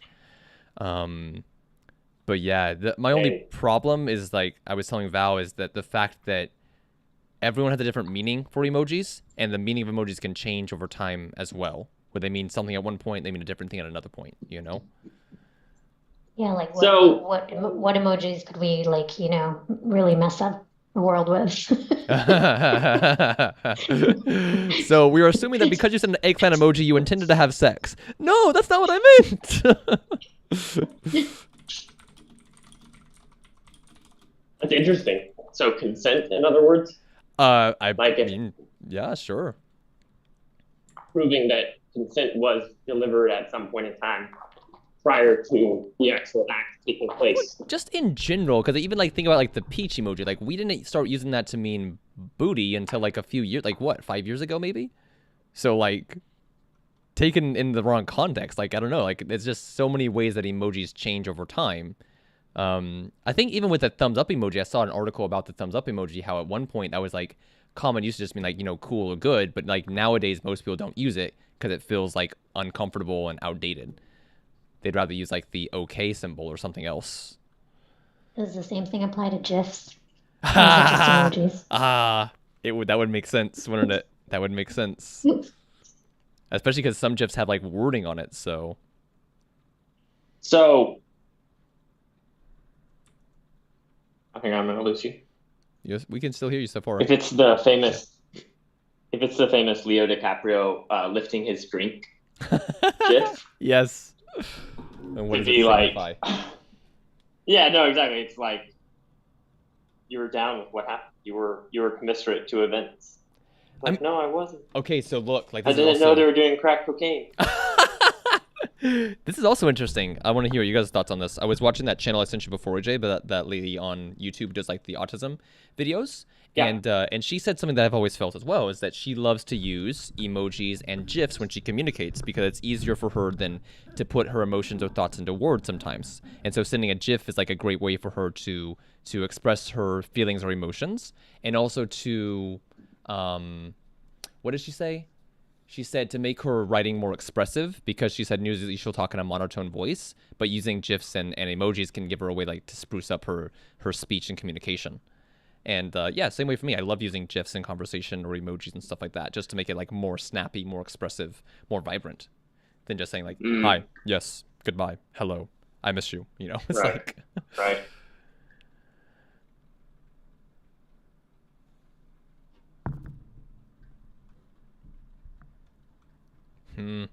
Interesting case. I wonder if we're going to see more things with this as a precedent or not. Precedent, I believe. With this precedent. Okay. I'm just kidding. Honestly, it might be either way. How to... Yeah, you're right. Maybe if you're British, it's precedent, but It's like a location kind of thing, isn't it? Like your accent, depending on where you're from, or is it not? I don't know. I mean, I do know it is precedent, but Again, I don't know if like No, if she's you're literally saying Australian or that you're wrong, British. dude. She's literally saying that. No, she's not. No, I can't handle that. Not on live stream. It's Not in front of everybody, please. it's okay. It's It's okay. It's It's okay. not okay. It's okay. He's calling me out, Val. What do I do?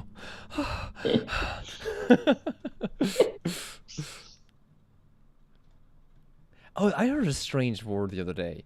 What was it called? It's about jogging and picking up trash. Hmm? Trash.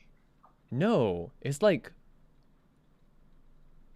It sounds strange when you say it. That's one of my students used it in their presentation, and I was like, "Is that a mistranslation?" But then they went on to explain that it's actually a word that, like, a modern word that combines like jogging plus picking up trash, recycling. I don't remember what it's called. Recycling. No, that's when you're bicycling and picking up trash and jogging at the same time.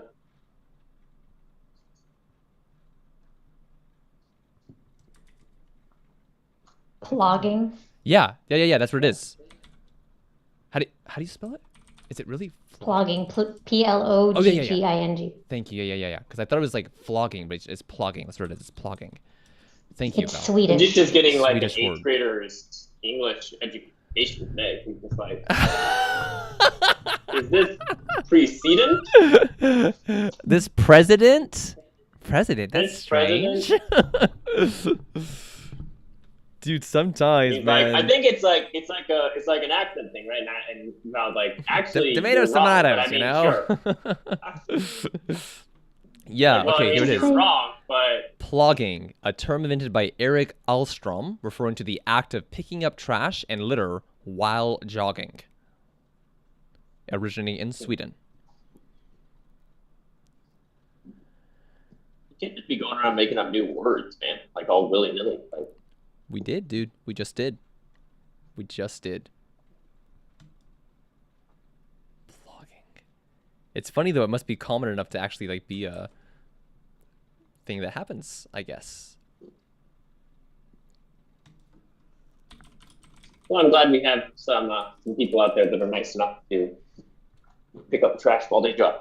I'm definitely not out there jogging, and I'm also not picking up as much trash as I could. So Don't you mean plogging? kudos to them for being able to. Yeah, kudos for them to be able Multitask. to flog it all. Yeah.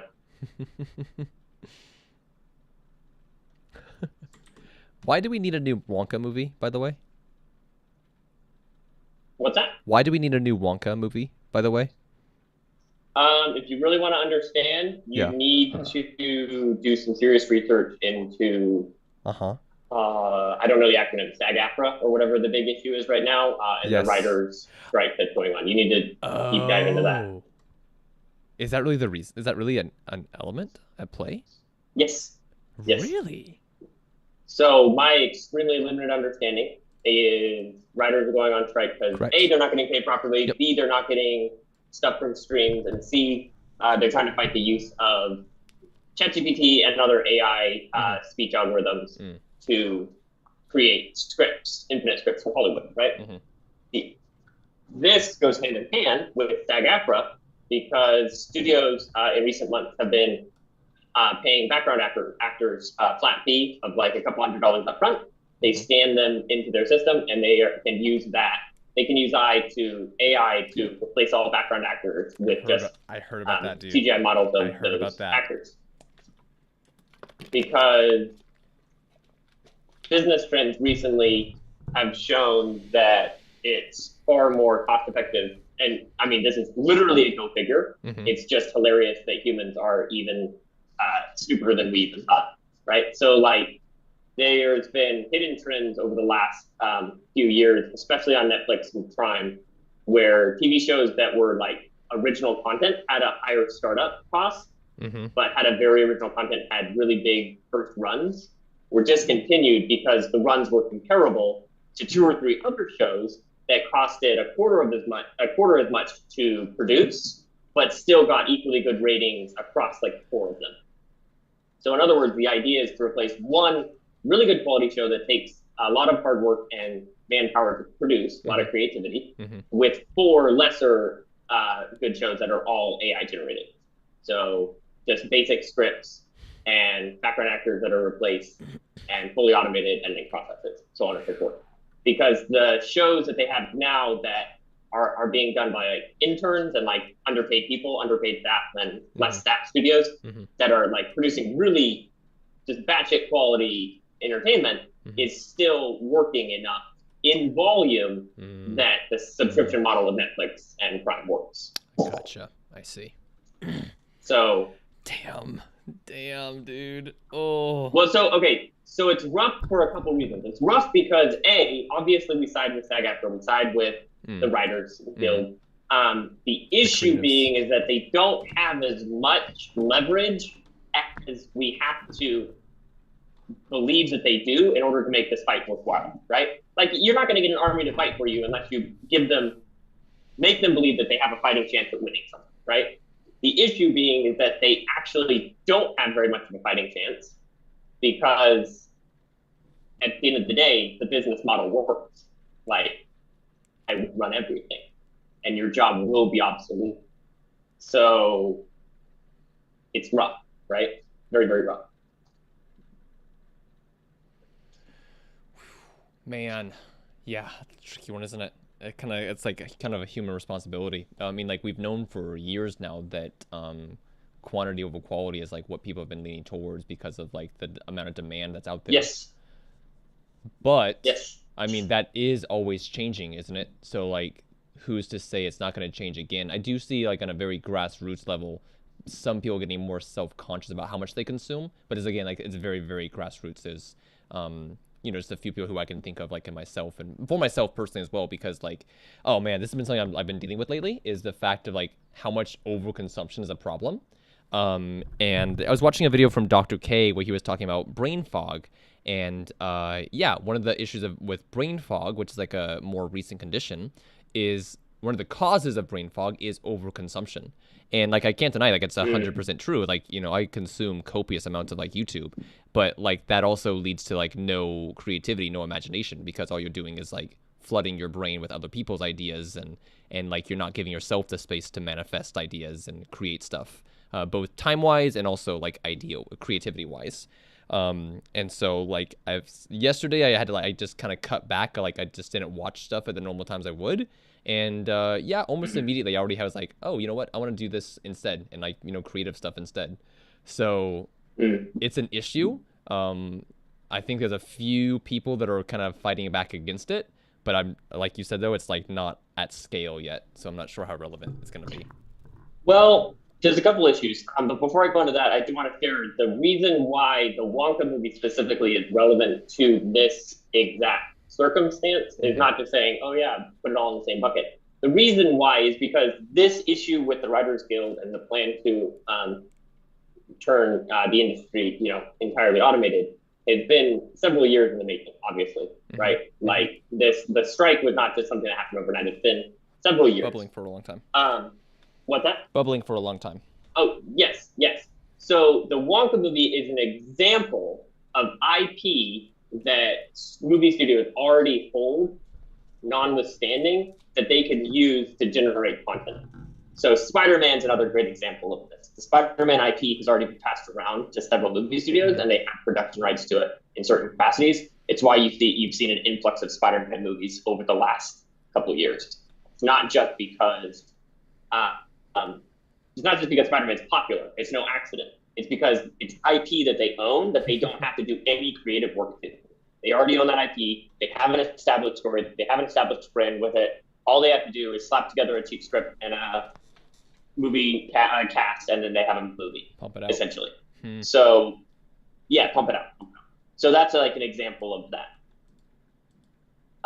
And that's why the Wonka movie specifically is a kickback from movie studios don't have any talent right now because it's all on strike. So instead of getting talent, since they don't have the ability to get good talent and produce a new idea, they're just using repeated IP that they already have access to, that they can use to generate profit in the meantime. Wow, dude. King Kong, Willy Wonka. Sure. Anything like all these books, characters that we know, and yes. So that's why that's immediately relevant to that. To kind of go back to what you were saying a second ago about media consumption. By the way, real quick, one of the issues real quick to there. back up what you were talking about with Spider-Man. Yeah. Here's a ranking of like how much money they've made. We have, this is in millions, right? So Spider-Man Across the Spider-Verse is already at 257 million. Spider-Man Spider-Verse 3D, 375 million. Amazing Spider-Man 2, 709 million. Amazing Spider-Man, 757 million. Spider-Man 2, like these movies are earning like just under. Oh, yeah, a lot of the recent ones are and that's a not billion even, or and that's less. not even the Disney. That's not even the Disney Marvel ones. No, like the Disney Marvel ones are here. Like Spider-Man No Way Home, 1.9 billion. Oh, they're on there too. Okay. 1.9 billion. Far From Home, 1.1 billion. Spider-Man 3, 894 million. So like, yeah. All of these are multi-million, even billion-dollar movies. Insane. Sorry, go ahead about overconsumption. Yeah, and so that doesn't represent overconsumption. That represents the unfortunate effect of inflation and the devaluing of our buying power, which we both know very well. So that's kind of a little bit of a separate thing. How much money these movies are making in correlation to the whole economy is not actually that surprising. It's just that our currency is moving closer to a base value of like how we look at the Korean won and we say, oh yeah, I have $1 billion Korean won. That's not a lot of won. Oh yeah, I have $1 billion US dollars. Yeah, that's not a lot of US dollars. So we're moving closer to that median, right? I think like the $1 of yesteryear is $10 now, and it's going to be $100 tomorrow. So yeah, no doubt. That's just kind of inflation. But no, I think what you're saying about overconsumption of content, it is rough because you always have the outliers of society, but it takes so long for the outliers of society, the people who are saying, hey, let's stop consuming, let's be more conscious about how we're spending our time and where we're putting our eyeballs. Those people are the outliers, and so it takes longer for them.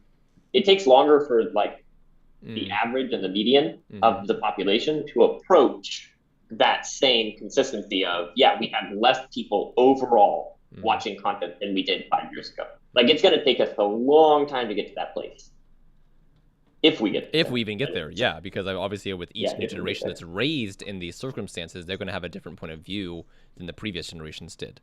So if you want my honest opinion, you need to get into content creation right now on whatever scale you can, earn a bunch of money, and hunker down for the long time that's ahead of us. Like, that's your best game. Like, we're not coming back from whatever this dystopian post-capitalist society is. Like, we're not coming back from it. You just need the most resources in your corner to win the game. And by win the game, I mean you come out surviving and thriving. So, I mean, that's my bleak opinion. How does that play out practically? Like, would you like take a random person like Sally from Texas? Like, what does that? How would that help? Sally needs to figure out how she can accumulate the most resources. Okay. In terms of like she needs to improve in terms of her earning potential. So if she's making $12 at Dollar General, which I know nobody makes $12 at Dollar General, but if she makes $12 at Dollar General, like she needs to increase her earning potential because she's not going to earn enough that, and again, depending on her lifetime. So if she's 64, don't worry about it, Sally. You're going to be dead and gone by the time any of this that I'm talking about takes place, right? Like we have another 50 years to play out, the total destruction of AI's total destruction of our society. Putting it like in the most like ridiculous term possible. So like, if it's not going to happen within your lifetime, sure, don't worry about it. Do your own thing. But if you're a younger person, if you're in your 20s or even your 30s, like, you need to be thinking about this stuff. So how to increase your earning potential to save up the most resources so that when the time comes, like you can use them to effectively save yourself. Like that's really the only differentiating factor between any single human on our planet, right? Is the amount of resources that they have that they can use to protect themselves and their family, essentially. Whoever that family is, their community, I guess. Obviously the most ideal situation would be that those resources are only used to purchase food or water or shelter. And and they're not used to purchase some kind of aftermarket nuclear bomb. Which and I don't think that's the case. I'm just saying it's getting increasingly more expensive to live, and with AI coming, jobs are going to become more scarce in terms of low skill jobs. So you need to grow your skill sets, like, which we've known that before AI was ever even a thing. We've known that we needed to increase our skill sets, right? Like when I was going to college 10 years ago, there was never a question of, oh, I wonder if I'll be able to support myself with this business degree. That was never even a question. Like we knew that Word and Excel were not going to be enough to support us, right? It was like, okay, you've got to get other skills. That's where, teaching came in. We got the skill of, we gained a skill of teaching. We got certificates and things. I'd learned stuff about computer systems and, like there's all sorts of stuff. We learned foreign languages. We increased our skill sets to editing, improve filming, content creation, streaming, all the things. So like, however you can stockpile resources, you need to do that.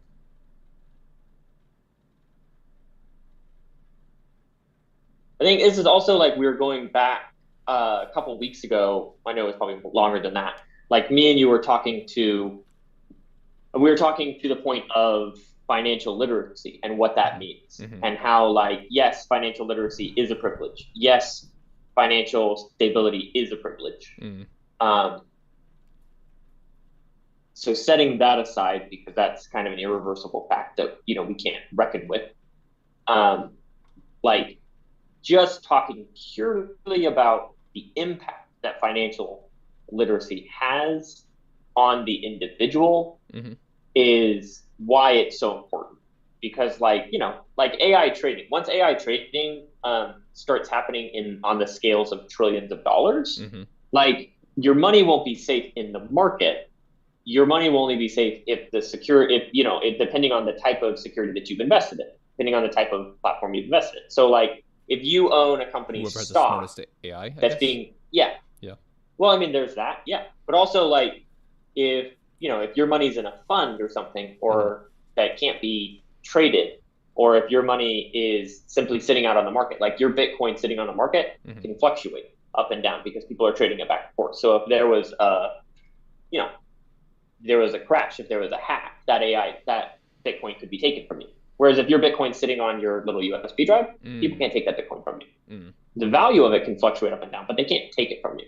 Right. And so that's why, like, traditionally people are like, oh, I've got to put cash under my mattress. Like, okay, well, you don't necessarily have to put cash under your mattress, but there are definitely, more stable and less stable investments that you can put your stuff into to be like, you're less wealth. Yes. You're less likely to lose stuff. Correct. That'll be interesting wondering as well, like whenever they might, if they already do, I don't know, when they start utilizing AI trained tools for like like Vanguard organizations like that invest your money for you. Once they start like training AIs on like what's the best trades to make and the signs to look out for, and just like using AI to trade it instead of, well, maybe they already do. I don't even know. I don't know enough about that in field to know if they do it or not. I just know they do invest people's money for them. And having AI tools. There's definitely AI training models that are in place. I don't know that Vanguard uses them. I haven't looked that up. But no, there's definitely AI training models in place. So to that point, like it definitely does matter who has the best AI. Oh, it would be because it's all data. It's like all about data. Whoever has the best data for their AI, and it's like going to be winning. So there's two things to look at. There's the data aspect of it, and then there's the speed aspect of it. When you have AIs trading with each other, you're talking about literally trillions of transactions within minutes, right? Potentially. Microtransactions going back and forth. Like the ability to have trillions of transactions going back and forth in a few minutes, especially if you're looking at a global scale, right? Like that's an amount of transactions we've never even dreamed of. And humans can't compete with that, because by the time it gets to my eyes, like my photoreceptors, by the time that my brain processes what I've seen on the screen, like it's already gone, right? Like it's already been traded away. Like that position is already has already moved on. Well, I mean, there's also that So- thing between like knowing what's happening and processing what's happened, right? So like, and then making the best decision. So like, okay, I have this much money. Here's what I can choose, this or that. Which one do I choose? So if you have a machine that can do it for you in a matter of seconds, then yeah, obviously you're not going to win that. Well, it's also interesting because I think that something that people get tripped up on, especially when talking about AI, because it feels so. I think it feels very different from technologies of the past, Okay. which I don't think it needs to because, it's not like the basis of it is not that different from technology that we've been building for the last, 15, 20 years. But the thing that people get tripped up on is like, okay, so you're talking about trading, you're talking about money moving back and forth, you're talking about AI doing these things, but it's all just on a computer system, right? Like we're in the real world. Like AI can't interact with the real world, right? Like, and I think that's where people get tripped up on is thinking like, so in the end, you're just talking about a computer system though. And that is precisely where financial literacy comes in. Because understanding the way that the 10 corporations that run America actually run America, like looking at that and saying, okay, cool. So the brand choices, the marketing and brand choices of these 10 brands affect every single person in this country. Yeah. Yes. And they also affect every other brand. That's huge. Okay, interesting. The financial institutions, there's like 3 or 4 financial institutions here in the States that control the majority of the financial transactions that go on. Okay, that's interesting. Looking at that and saying, so wait a second, on the back end, aren't all of those just ran on computer systems? Okay, cool. So that's how AI runs the world, right? It's not a big jump because it's already happening. It's just instead of a computer making the decision, going through an algorithm and making the decision, right now we have a user sitting on the end, clicking buttons and making the decision. So that's where the automation comes in, and it's not this big scary, like there's robots running everywhere, clicking on buttons for us. Like the robot already exists in the computer. It's just right now we have a person who has to manually go in and like run that automated task. So I think that that's something to ponder on, to really like, that's like the very first step of opening yourself up to the world of the possibilities for AI, especially in terms of like being like, oh, I'm so scared about what's happening. Okay, well, don't be scared. Get educated. First of all, learn how the world works today with AI out of the equation, and then start looking at the implications of what happens once we start placing automated technology, automated systems onto the current level of technology we already have today. We have servers that run all of our financial transactions, right, for the entire world over. We talked about that stat last time. We have, computer systems that control marketing for all of these brands. Cool. So now we know how the world works today. Now let's think about what the implication would be if we put an automated computer system in there that makes the choices for itself. And then that's whenever you start to think about, okay, so these are the direct implications of AI within the next, 3 years. Yeah, I mean, the stuff wouldn't exist if there wasn't a need for it. It's not like this stuff like just spontaneously, came to be. It's definitely because there was some kind of need or inconvenience that someone was trying to solve, and so that's why we have the technology and tools that we have nowadays. So yeah, I think if you're not in, like you said, if you're not in tune with that stuff, then it's going to seem like a massive jump for you from humans to robots. But it's like, no, actually, people have been doing stuff that could have been automated for years now. And so now it can be automated because we have the tools for that. So life is much more gradual than it can seem like if you're not connected to stuff. That's for sure. But yeah, I mean, I guess in general, like you can't keep your fingers on literally everything that's going on. So it's hard, right? Because there's so much changing, like in the legal field, in the technology sphere, in the entertainment industry. And so it's very easy to get out of touch with it and then just be, blown away when you check back in because you're like, holy shit, like what's going on? Way too much has changed. Yeah, exactly. Yeah. Well, so if you haven't been plugged into what's been happening in the field of technology the last 5 years and you're over the age of 20, I would say, okay, interesting. What were you doing? That's my personal response. But also, that's also, my background and my privilege too. So more realistically, I'd be like, okay, hey, that's fine. You can catch up in about 2 days worth of YouTube and Wikipedia. Just get on, educate yourself, and read, and figure out what's going on in the world and how it operates. Like, it's not really that hard. And you don't even have to get into the specifics of really difficult things, like the way that the healthcare system works or the way that the medication industry works. Like, yeah, there's some super scary. Wait, audio dropped, Jay. Audio dropped. So there's some super scary stuff. The way to incorporate structure. Mm-hmm. Oh, I'm sorry. I think I There we go. connected you back. Yeah, I think we can hear you now. So there's some super scary stuff in the health, and then it cut off.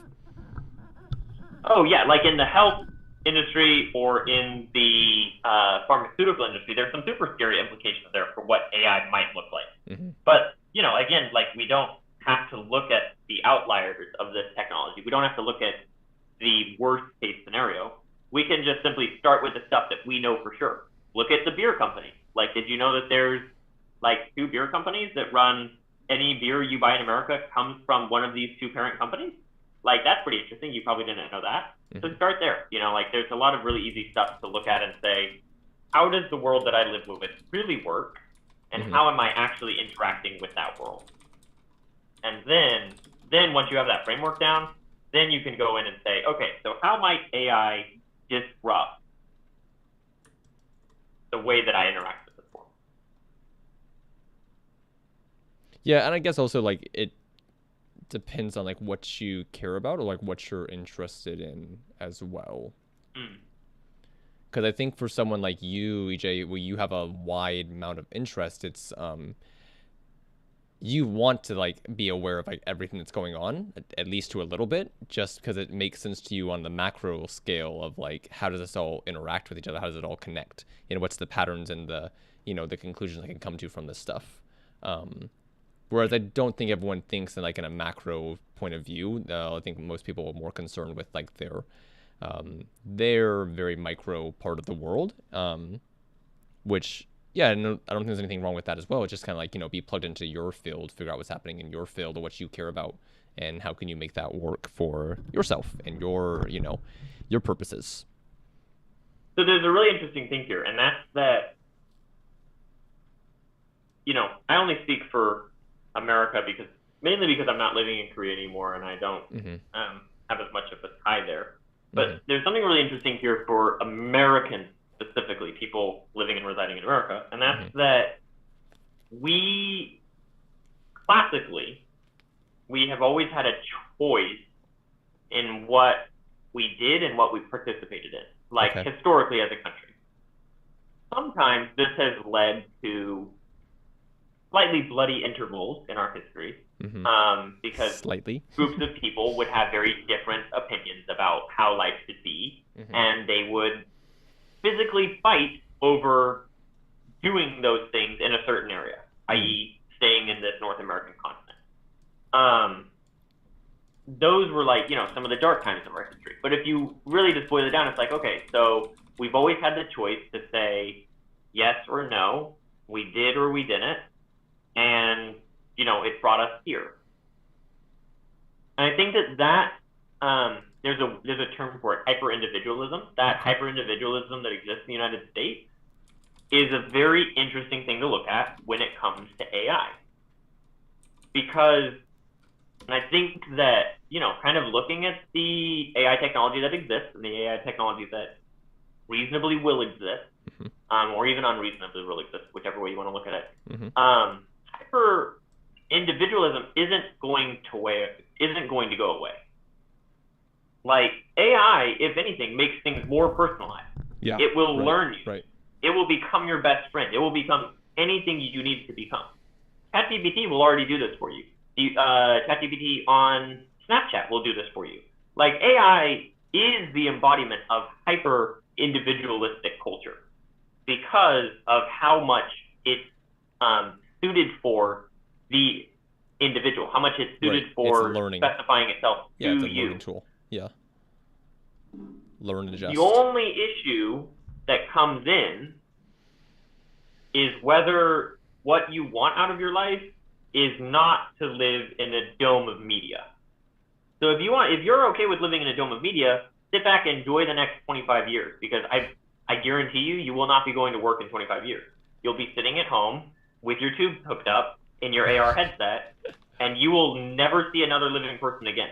Like, that's just what it's going to be like, right?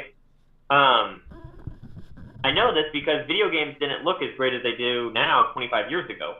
And there are incels who live now who never go outside, stay home on their computer. They're playing video games 24/7. That's all they do. Dude, I am so sorry. I gotta take a bathroom break. I'll be right back. Oh no. Cindy's gone. I actually need 20 minutes.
Okay, sorry.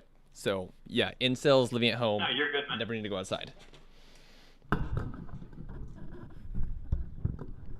And Val said, by the way, Wonka is like an origin story, not a remake.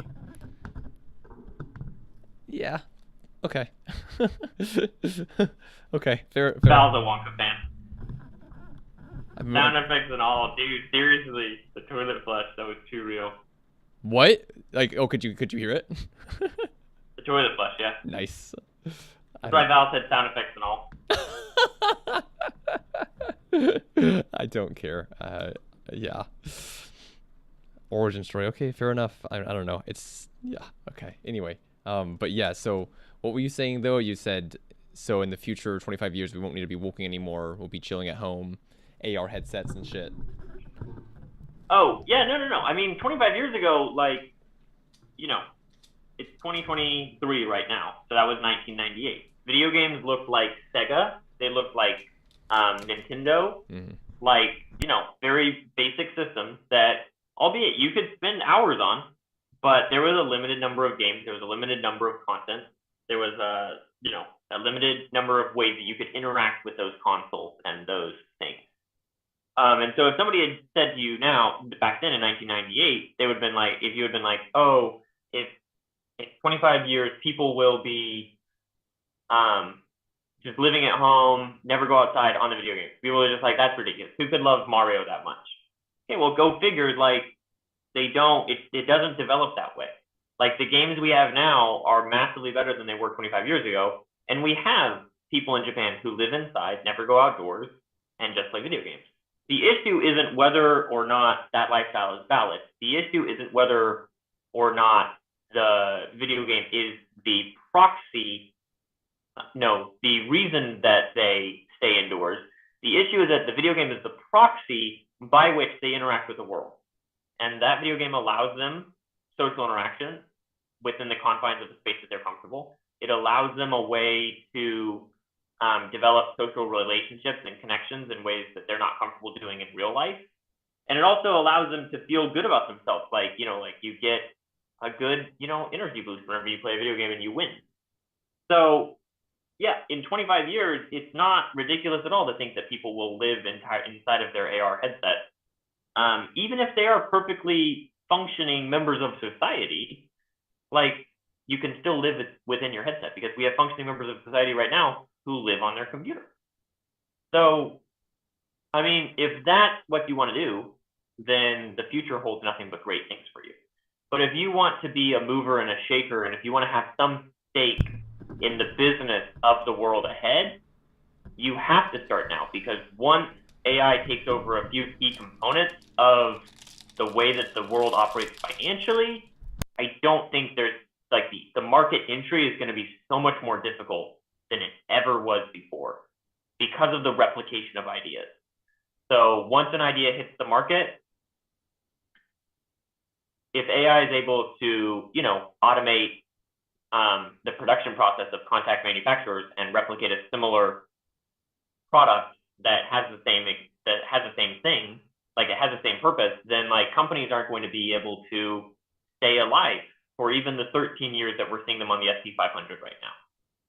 So yes, providing value is one aspect of the reason that businesses are a success, but also it's the supply versus demand. If there is limited supply, demand goes up because they can only get that service or that product a few places. But if AI just starts replicating services and replicating products, like we know it will be able to do, then the market entry is going to be so much more difficult. Like, you're not going to be able to amass wealth and resources because there won't be any way to. So if you have great designs for your life and big things you want to do, then you need, like, in terms of business and in terms of having a spot in the future, realm of darkness, then you really need to get started like yesterday. But if you just want to keep living out your life the way that you have, realistically looking at TikTok, you get your groceries delivered, you have a few friends that you talk to, sometimes you see them in person, not really that too often, then yeah, I mean, I don't really think that the future has any problems for you. You don't really need to do anything about it. Like, just sit and let it happen to you. Wait, I'm kind of confused on that conclusion. So either just like sit back and enjoy the ride, you're gonna get by, or get in the game and be like a leading player. Is that the point? Yeah, like well, it's like what you said a minute ago. It depends on what you want with your life. If you want to be leading, if you want to have skin in the game, like you've got to get in now. Just like in any industry at all, later, I guess? Or like you mean like in a specific, like in the financial industry specifically?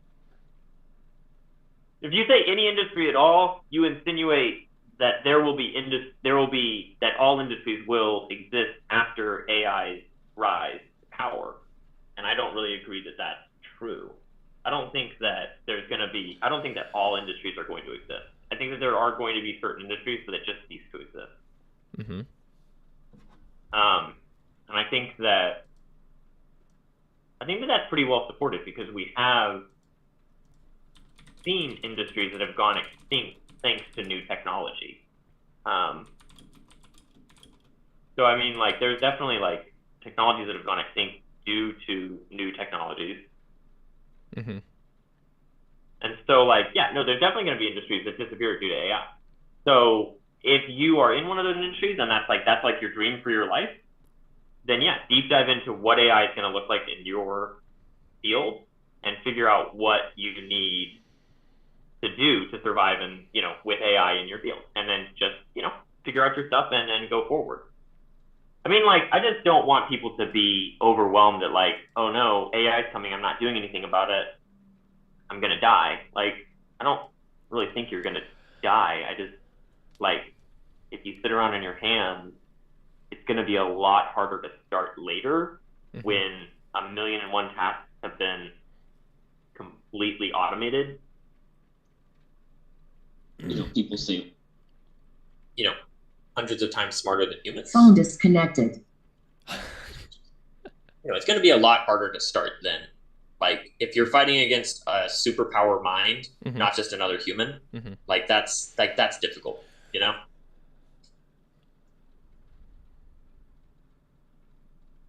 Like, think about you making music. Like, it's hard enough for you to compete with other artists who are simply more talented than you. Imagine how difficult it would be if you had to compete against an entity that never sleeps, is producing music 24/7, has access to all styles of music and an infinite understanding of all music, and was just pumping out music 24/7. Like the only way that you would compete with that is niche, right? Like we niche down and we provide value to a smaller group of people. But again, once that's out there and it exists, the AI learns that and it capitalizes on it, and it's just gonna replicate that into oblivion. It's just gonna completely destroy that niche by oversupplying music to it. So there's definitely some thought there. I guess that's again. I think isn't that where like supply and demand comes into play? Because like going back to technology in the '90s, like you said earlier, there were some people that wanted like the immersive VR experience and the AR experience. It's just that like Yeah, it existed back then too. yeah, it It existed. just didn't take off. Yeah, because there wasn't enough interest in it, and the technology wasn't good enough that it didn't coincide. And so that just took 20 years to get to a place where it's like, okay, now it's good enough and it's enough people that we can actually start launching this and start building it more than it used to be. So I mean, even with talking about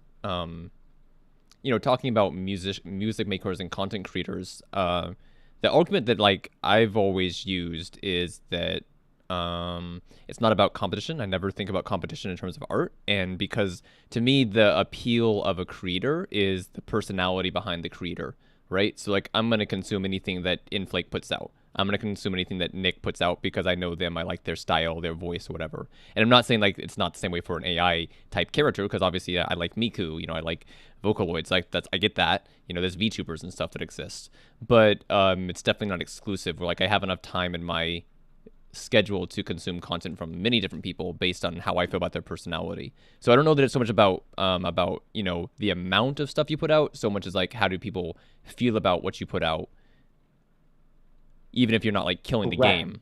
Yeah. Correct. With the assumption that your content can be seen. Mm-hmm. So it's already hard enough to find people on Instagram. Sure.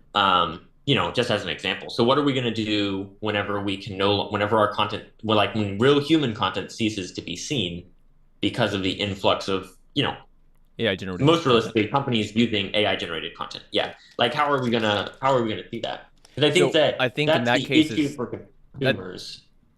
Sorry to jump in real quick. I think that's like where what you're saying comes into play, where it's like not so much how do you compete with it, how do you utilize it. So as a baker, how can you use AI to help in your baking? As you as a musician, how can you use AI to help you with your music? As you as a blah blah blah, how can you use AI to help it? So it more about not so much competing, more so like how do you marry these two different abilities, your own personal ability and then like the tools that are available to you. Wouldn't you agree or not? No, I think definitely right now, and that's why like right now AI is very much a tool at our disposal. Mm.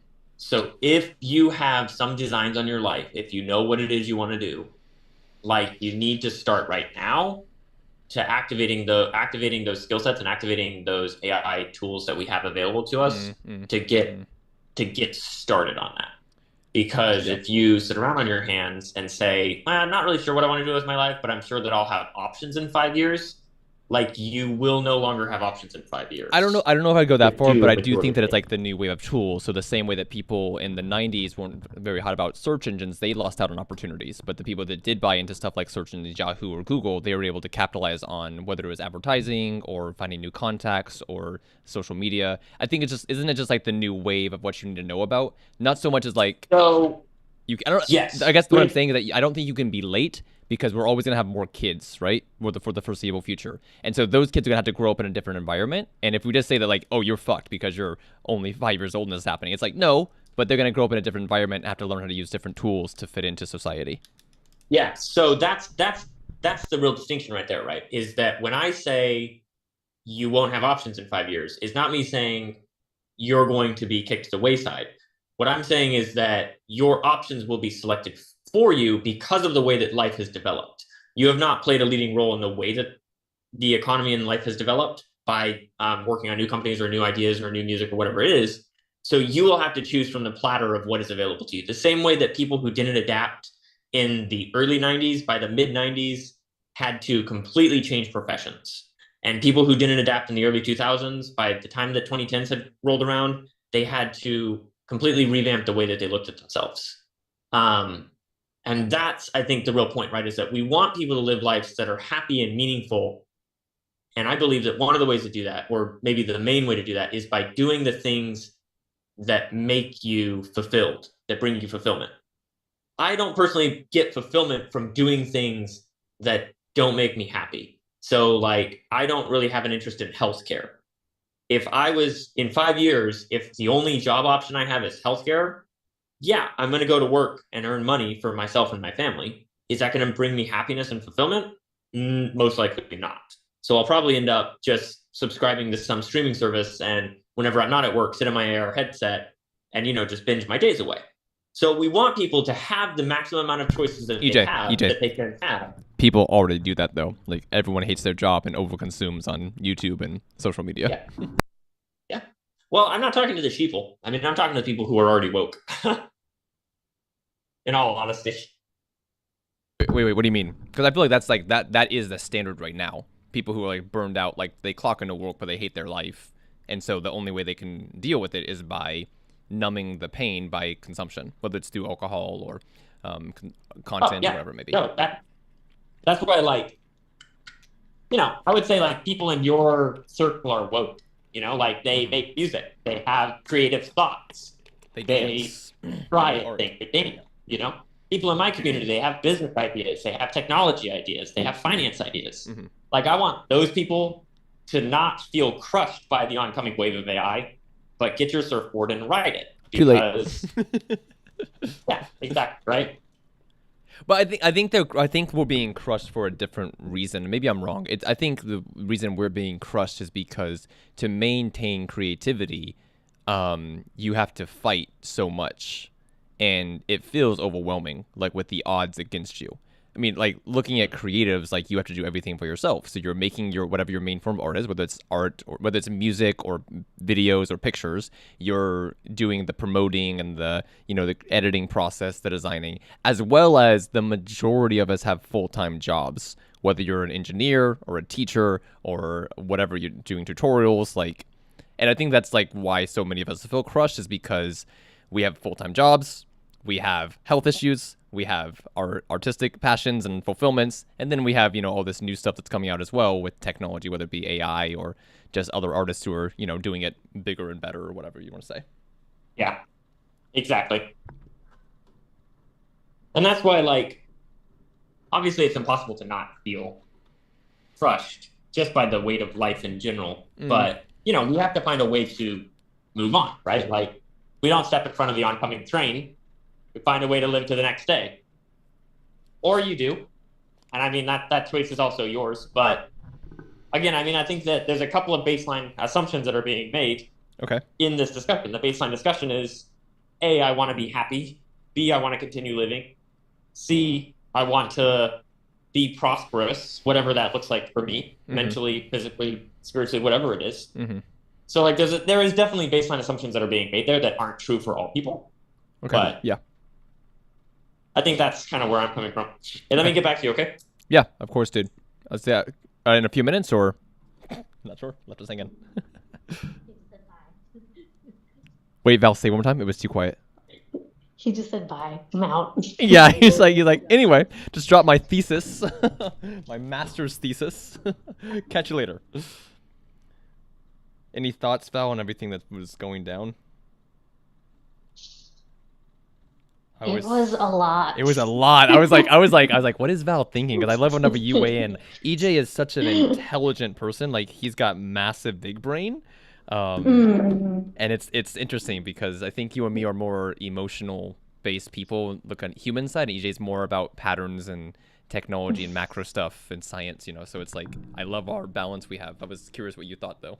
No, and I think I'm in such a rebel phase. I'm like down with capitalism and I don't know, destroy all the computers.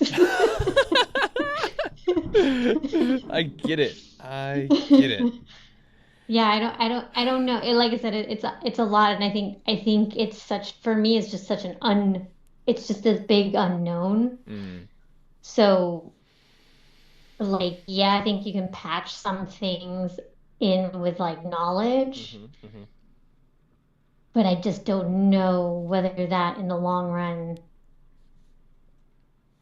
will work for so many of us. Yeah. Because there's just so many variables of like, I don't know. I mean, climate change. Will Yes. we even have energy? Yeah. Yeah. For sure. Or the only people with energy, the rich. Like it's just Mm. like, I don't know. Mm. There's a lot. There was a lot there. There is a lot, and it's hard, and it can be overwhelming. I guess the things that I have kind of come back to anytime I think about this kind of stuff is that, um, first of all, I think that economies always find a way because they need money. Mm-hmm. And so, Mm-hmm. even if it's not like, how do you get money? You get money from consumers. And who are the consumers? The consumers of society. So somehow, some way, we have to make sure that societies function just enough to get the companies the money they need, right? So Mm-hmm. again, I'm just like kind of being optimistic maybe here, but I do feel like some way, somehow, that stuff is going to have to balance out at some point, whether it be like affordable housing or making sure everyone has energy or whatever it might be, because countries need people in order to survive. Mm-hmm. Even though it's like it's a shitty situation right now, it doesn't look very good, but I'm sure that there must be a way that's going to work out. Because if everyone dies and goes homeless, then like America loses its superpower status. There's no more nothing. There's no one there to live or exist. And then the other thing as well is that we don't have a lot of say in what happens on a macro scale. So we kind of have to like do what we can for ourselves in our personal life. And then touching on what EJ said, like, I think if we have a job that makes money, and then that's taken care of, and then like we have to find a way to build our finances. So for me, like I choose to invest money whenever I can, and I do hope that my investments go up over time. That can be like safeguard for the future. I do think that other people should also do it, whether it's real estate or investment or whatever you want to do, renting or whatever it is that people are into. Like you do need to take care of it. It's just different categories. So there's income, there's financial stability, the future, there's relationship happiness, personal happiness. And yeah, I think that I try to focus on that stuff as much as I can because that's what I can control. Am I making money? Am I growing the money? Am I, maintaining healthy relationships? Am I taking care of my mental health? And the world's shit, but at least I can do what I can to make sure that my day is not the worst possible. Yeah. I don't know. It's scary because it's scary when you really think about like the scope of how big everything is and like how unhopeful it all looks. But then again, It's like, just, I mean, one of the things, and I don't have a lot of information on it and again, that's the big, gray zone of what the future is. Sure. Essentially, we are all, because of the system we live in, we are all human capital. Yeah. We are producing stuff that puts into the system. Yeah. And then the question with AI is like, what does that look like? How does that capital, how does your worth as a human being change with AI? And I think that's one of those big, like, sort of question marks of like, because right now we're like data points, right? Okay. We're data points for these systems Sure. of like, whether it's social media, whether it's Hollywood, whether it's music. Sure. We Advertising are, consumption. but exactly, Yep. Amazon, Yep. Yeah. We are paying our dues by doing all this stuff. Do we still pay dues when AI is involved and even more sophisticated? It's just like, what? Like, yeah, I just like, there's just, I think that's the problem. I think we're in such a point right now in history, in the present of like, there are so many unknowns. And while they've always been and existed, they are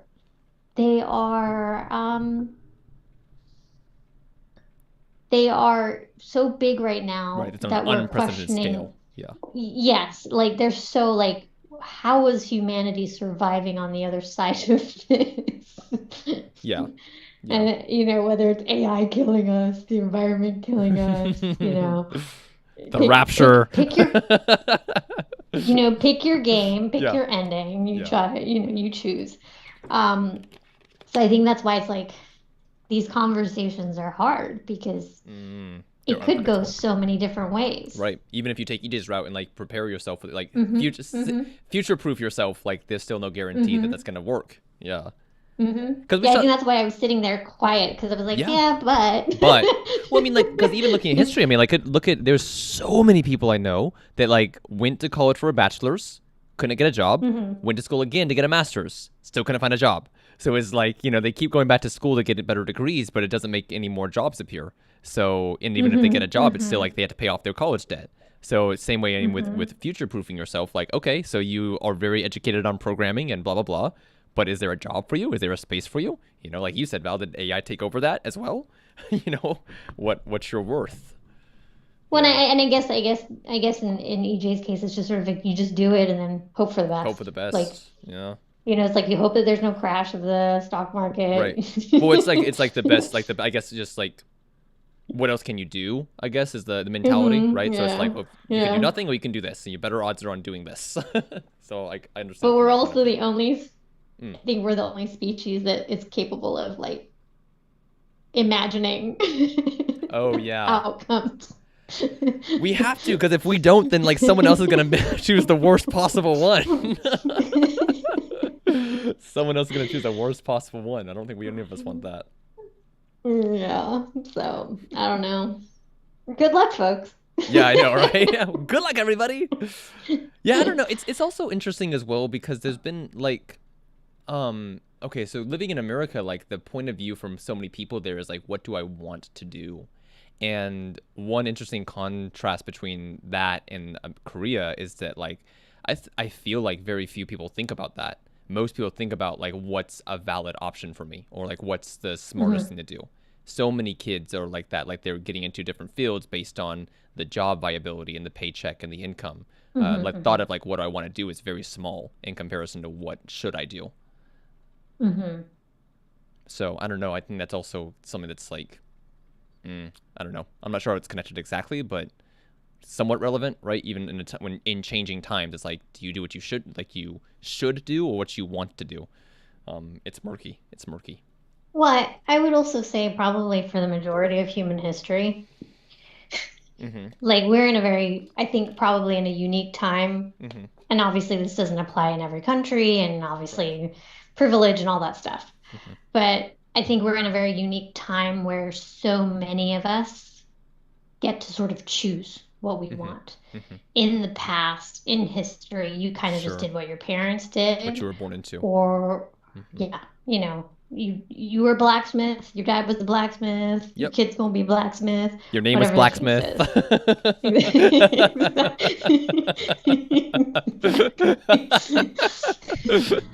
You want to know someone's job? Just ask their name. My name's Porter. Oh, you're the family that does the boats. Yeah. Anyway.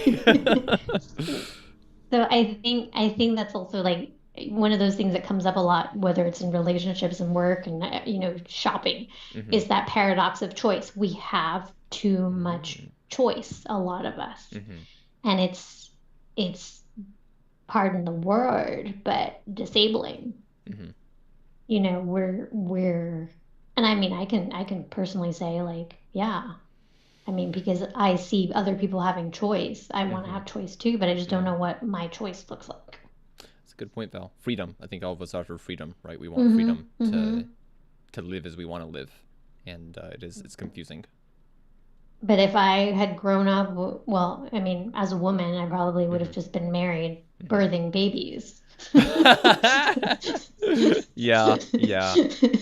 Although, I mean, even talking about... You don't get a choice. Yeah, right? Although, even talking about choice, I mean, I was literally just watching a gameplay of that. There's an old video game. I don't know too much about it. I just know a little bit about it, called The Stanley Parable. And have you ever heard about this at all, Val, before? Nope. Okay. Nope. So I don't know that much about it as well, but I know just enough to pull it into the conversation, which is that basically, like in the video game, you spawn and you're in this like woke office kind of place, right? Like a 1990s office kind of building. And there's this narrator that's talking to you throughout the entire experience, telling you like, do this and do that, and kind of like questioning different stuff and just communicating with you. And like part of the whole thing about the game is like, can you trust the narrator or can you not trust the narrator? Is he lying to you or is he not lying to you? Is he on your side or not on your side? And again, you know, obviously there's like these parallels between like office work and doing what you're told versus doing something different. And so I think it's kind of interesting about, you know, it's like you said with choices, do we have free will? if we do have free will, like how much of it are we actually exercising? And then even going into AI, which studies our behavior, you know, then AI can even like guide your choices you're making by what it shows you. Yeah, manipulate you. Yeah, manipulation, you know? So then you kind of have to question like, oh, wait, am I even free right now? Like, or am I just doing like my habits? Am I just, you know, perpetuating Ben, have the I same been thing? manipulated into this conversation? Of course not, Valerie. Oh, one of my kids had a really cool thing. We did a lesson about fears, and I asked her what her fear was, and she said, she had a great answer. She said her fear was whenever she's in a situation or a location that's everything seems normal, the people and everything, but it's not normal. She's like, something's different, and she doesn't know what it is. And that she said that's her fear. And I was like, that's a really creative one. Like, I get what you mean. That is a scary sensation. They did that experiment with like, it just reminded me of this experiment where they what people would do if like a fire and nobody got up. Okay. So they had like these people go and sit in a room for like an interview or Yes. something. Yeah. And at first they're by themselves, and then Okay. like either one or two people come in, whatever. Either it's one or it's a couple more people. Okay. And then they somehow put smoke into this room, you know, Gotcha. and Yeah. like obviously everybody else is an actor, Yes. and they're all sitting there, you know, but the normal person is like, well, why What's is nobody going else on? getting up? Why is no one getting up? Maybe, shouldn't I we do leave? something? Like, Should I not? Yeah. and it's like, you know, most of the people Did stayed nothing. and burned. Okay. Basically. Yeah. Because like, Bystander yeah, like effect.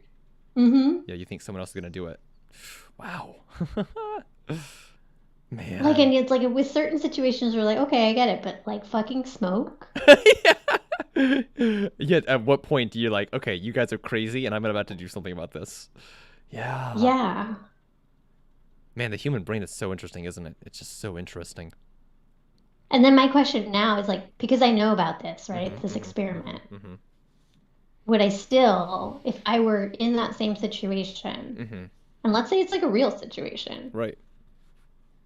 and nobody's panicking, would I just be like, okay, there's nothing to worry about, I guess? Yeah, it's. I don't know. Oh, I think it's really situation to situation, Val, because it's so complicated nowadays. I mean, looking at laws, what laws are in place, and also what's a scam, and also like what's a social experiment that someone's filming for you know, social media. So now it's even more complicated about doing something or not doing something, because like you could be stepping in some serious shit. Like the rule of thumb in Korea is like, don't do anything. If you see something going down, call the police or just ignore it, because there's no self-protection laws in Korea. So if you do anything that harms another person, you are liable to get in trouble. Whether that's self-defense. That's like somebody who got that's like somebody who got sued here for doing CPR.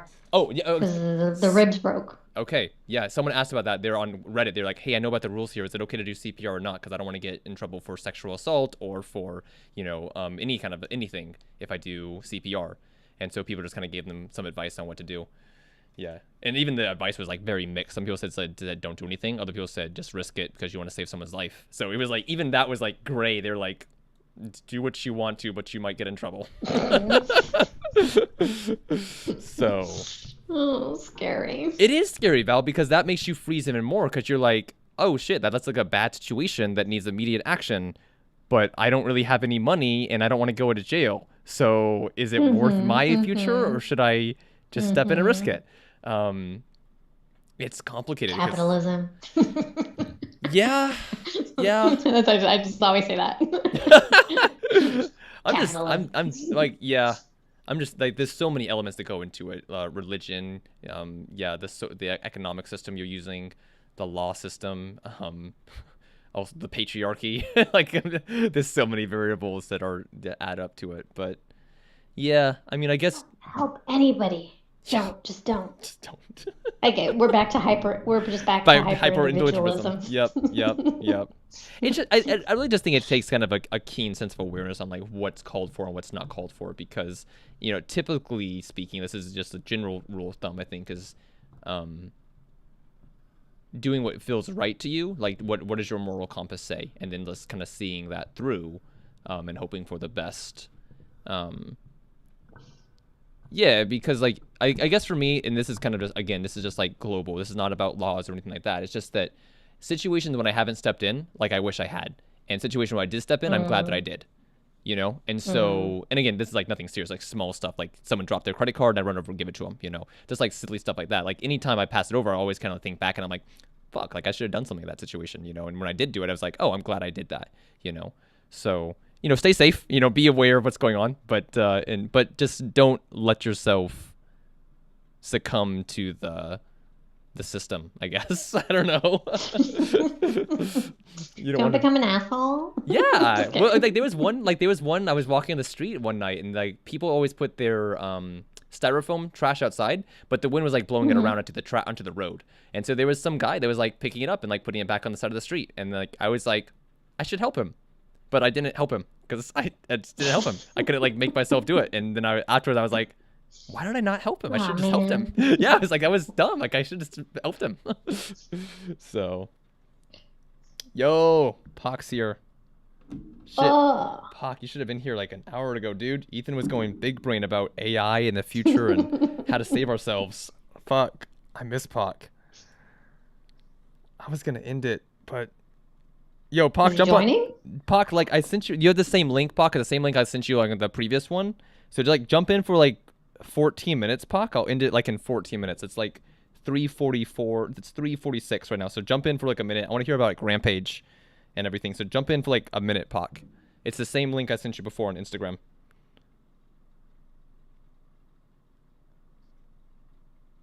Let's see if he jumps in. There was like a big event, he played a huge show. Cool stuff went down at that. Also, we need an update on who. Monday, Tuesday, Wednesday. Oh man! Also, Poc had some fucking cool shoes on Instagram. Holy shit, those look cool. What did he post it on his story or? Yeah, it's on his story. It's on his story. Let me find. I don't even know what they were, but they were dope as hell. Let me see if I can show it on camera. Oh, it expired already. It was 1 day ago. Shit. I literally watched it just a few minutes ago and it's already gone. But yeah, Poc, if you're here, jump in for like 13 minutes and let's catch up for a second before I end the stream.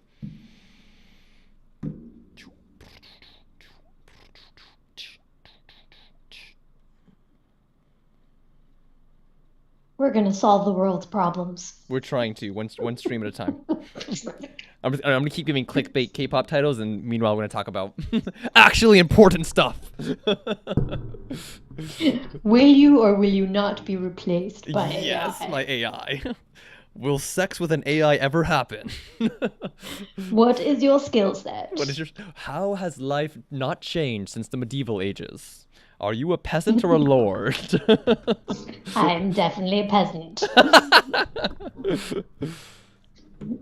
Okay, all right, let me give you a new one. Sorry, Poc, hang on. Strange that was the same one.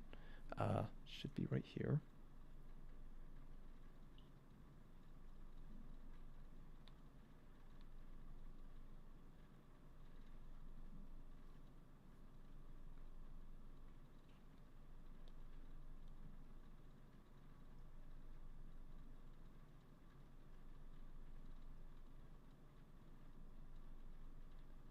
It's this one. Try that one, Poc, and see if it works, and if not, I'll get one more. I'll try one more.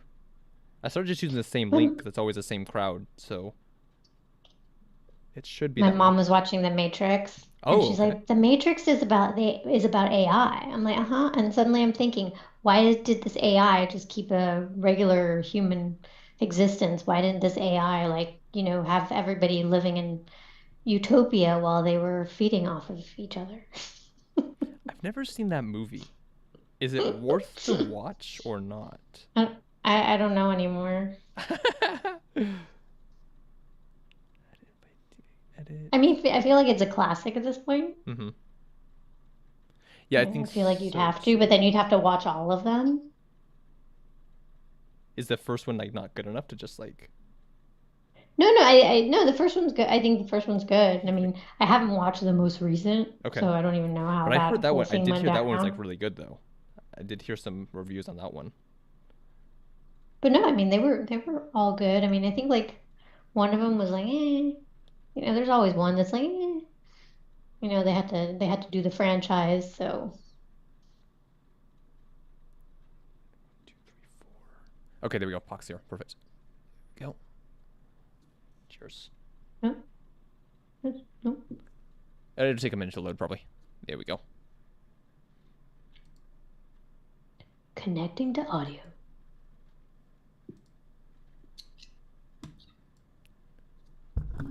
Okay, we see. What's Yo! Dude, what's good? He's out. Delay. Yeah. What's happening? How I think my internet's kind of skip. All good, dude. Man, how have you been, Pock?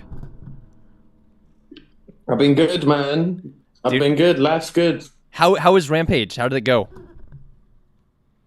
Rampage is the best show I've ever played. Let's fucking go, dude. Huge. Not only with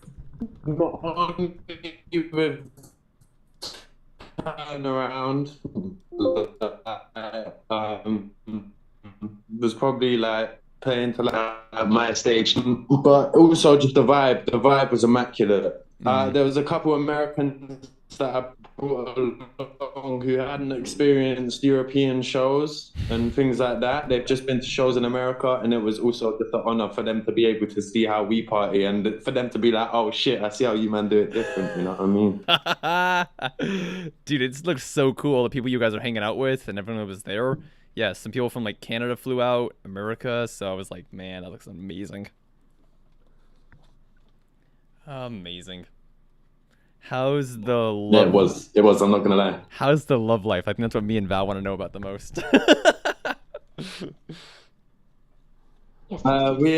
We're now officially Get the fuck out, yo. Decision, and I let her know, and I said, look. Yo. Hey, yo, dude. Oh shit. Oh shit. The secondhand happiness from this is like fucking. This is what we real. did. Yeah, so we're fit things. So yeah. Bruh, congratulations! That's huge. You guys just had the play-by-play. We did, You man. guys knew it from when it first inception, and now you've seen it flow. This is the best show I've ever seen. This is better than any Netflix show out there ever. Like I was on the edge of my seat the whole fucking time, dude. Like respect to you for like seeing it through though, because there were so many points where you could have like got cold feet. You could have been like, I'm being disrespected, but you were like, you saw it through, man. Respect. What do they say? Patience, something the victor. I can't remember the saying. Doesn't matter. You're the victor. Doesn't matter. You're the victor. You got it. So patience favors the victor. Yeah, maybe? I'm the victor. You are, dude. You fucking made it. That's huge. Fuck no. Let's fucking No. go. This is my new quote, which you got to say in response to everything. And Okay. it doesn't quite make sense, but this is the new quote. Yeah, you got to say, "The lion doesn't stretch before he hunts." Yeah, so that's whenever you do something and people are like, "Oh, why'd you do that?" You say, "The lion never stretches before he hunts." Oh my gosh. Okay, I'm writing that down right this minute. The lion never stretches. I'm telling you, if you don't know how he did it, the lion never stretches before he hunts. Or if you're giving someone some advice, go out and get it. The lion never stretches before he hunts. Banger. That's a banger quote right there. Okay, boom. Got it. I'm gonna be posting that into Twitter and everywhere. Nice. I wonder if that's true or not, but I like it though. It's just like be agile. I doubt it. I doubt it's true, and I doubt that it has anything actually valuable. No. to offer. It does. Like here's how. Like when I hear that, here's how it hits me. It hits me as like just always be ready, always be agile. You're never gonna be in the state where you get to warm up and then go for the game. You just got to be in the game and just like play it as it comes to you. Like that's how it hits me. So it makes sense. Yes, sir. Makes sense. Ah, dude, that's huge though. All right, new music. When do we get new? Oh, yo, Pac. What's the name of those shoes you posted? What's the shoes you posted on your story? What are they called? They're the new Off-white Air Force Highs, triple white with the airbrush graffiti on the side. They're available right There you go. now. Man, they're nice. Those are some nice fucking shoes.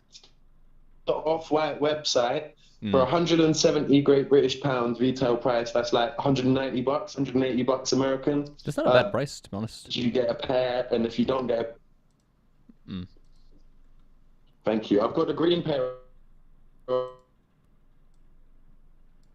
feet now. I don't know if you can see them. Ah, the video dropped. Fuck. I think it's the green pair right here.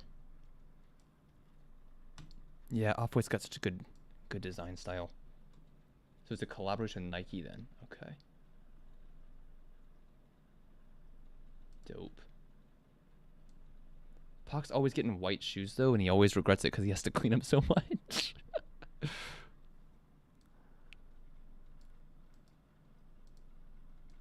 Hell yeah.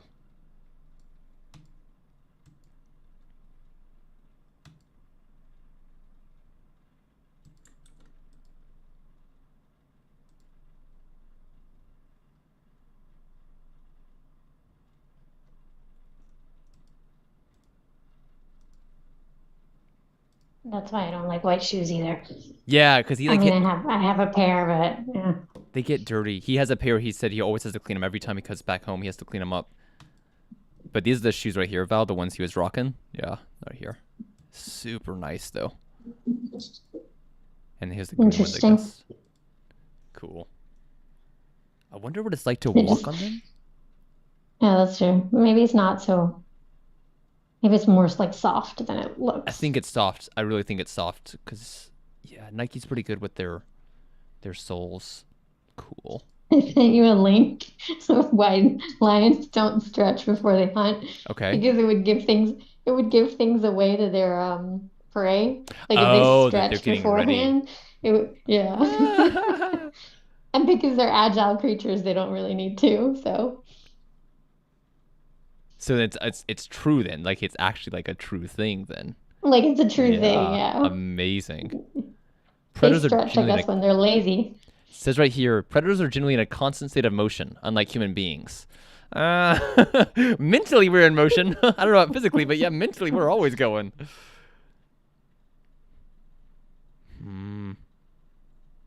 Cool stuff. That's awesome. That's awesome. Yay for Pop. I'm so happy for him. That is so fucking cool. Man, I am so happy for him. That's the ending we all wanted. We all wanted that ending. Exactly. And You know, all this other stuff we were talking about, bad stuff. This Right. happy ending. who gives a fuck? The skies are blue. Pox and love. Like baby's on the way. I mean,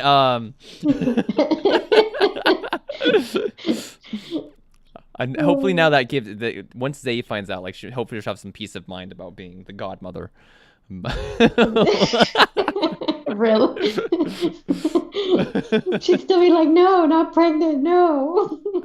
I haven't talked to Zaye in weeks though.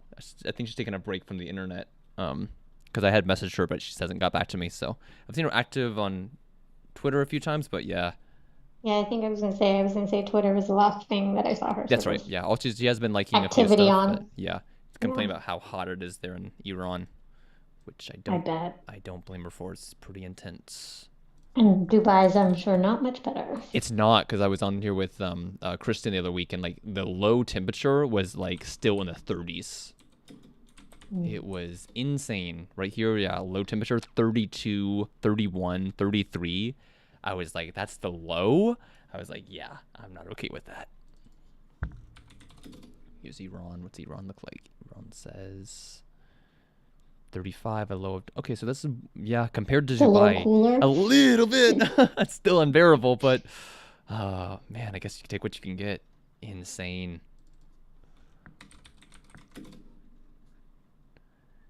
Yeah, 32, 27. Man, even your guys' lows aren't looking that good, Val. 27, No, 28. we're in Yeah. we're in one of those. We're having like a Heat wave. high. Every day is Okay. every day is hotter than the next. Got it. Okay. Yeah, it looks like This weekend's supposed to be really bad. Is it? We're in the rainy season over here, so we've had a bunch of rain, like basically every day, and now obviously people are dying because of it as well. So that's not good. Oh my God, like I saw the video You about saw it. the poor people in the tunnel. I'm like, oh my God, Yeah. that's like a nightmare. That's like a nightmare. It is, and like, why did it happen? I was curious because like buses have tools for breaking the windows, so I wasn't sure why they didn't just break the windows and crawl out. I'm not sure if it wasn't an option. But was or it the what. people on the bus or the cars? I feel like it was the people in the cars. The people But on the bus it died was as unclear. well, though. Oh, really? As far as I know, Korea. Well, the water, from what I could tell, the water was up to I mean, basically that tunnel was, I don't know. Just, Yeah. Okay, here we go. Okay, it fell sideways, so maybe that was part of it. yeah, because the bus images that I saw, it was already out of the water, Mm-hmm. but that was after the fact. Okay, a tour bus fell sideways in Cheongju. Oh, an Israeli is dead? Killing one Israeli and injuring 34 people on board. Okay, so good. Then those people are still alive. I guess just hurt. That's good. Okay, then I guess what you said is right then, Val. I guess the people in the cars are the ones that died. That's horrible. But that's another bus accident, isn't it? It seems it is Cheongju though, and that's where it happened at. See, that's April 13th. Oh, okay. Sorry. Cheongju is You're just right. like, it's a danger zone apparently. It seems like I've been there 2 times before. Yeah, it's from April. So. Yeah, you gotta type in underpass. Yeah, underpass me. That would help. Or floods, or maybe.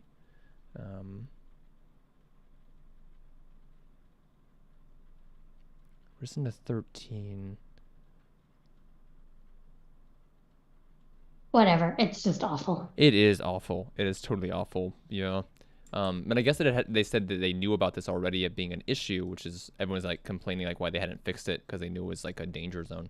But it's the same thing that happened like what was it, a year ago, whenever like Gangnam flooded and all the rivers overflowed. So it's just like it's more extreme this year, I guess. Is like what people are saying. So, not good. Not good. Anyways, back to Talk being happy. Yeah, our trend. Oh my gosh, what's wrong with us, Val? We went from like on top of the world to immediately, then blah blah blah blah blah. Life sucks. We need help. We need help. Let us fall in Monday, love, Tuesday, please. Wednesday. Yeah. Thursday, Friday, Sunday. We're living vicariously through Pak and Jungkook.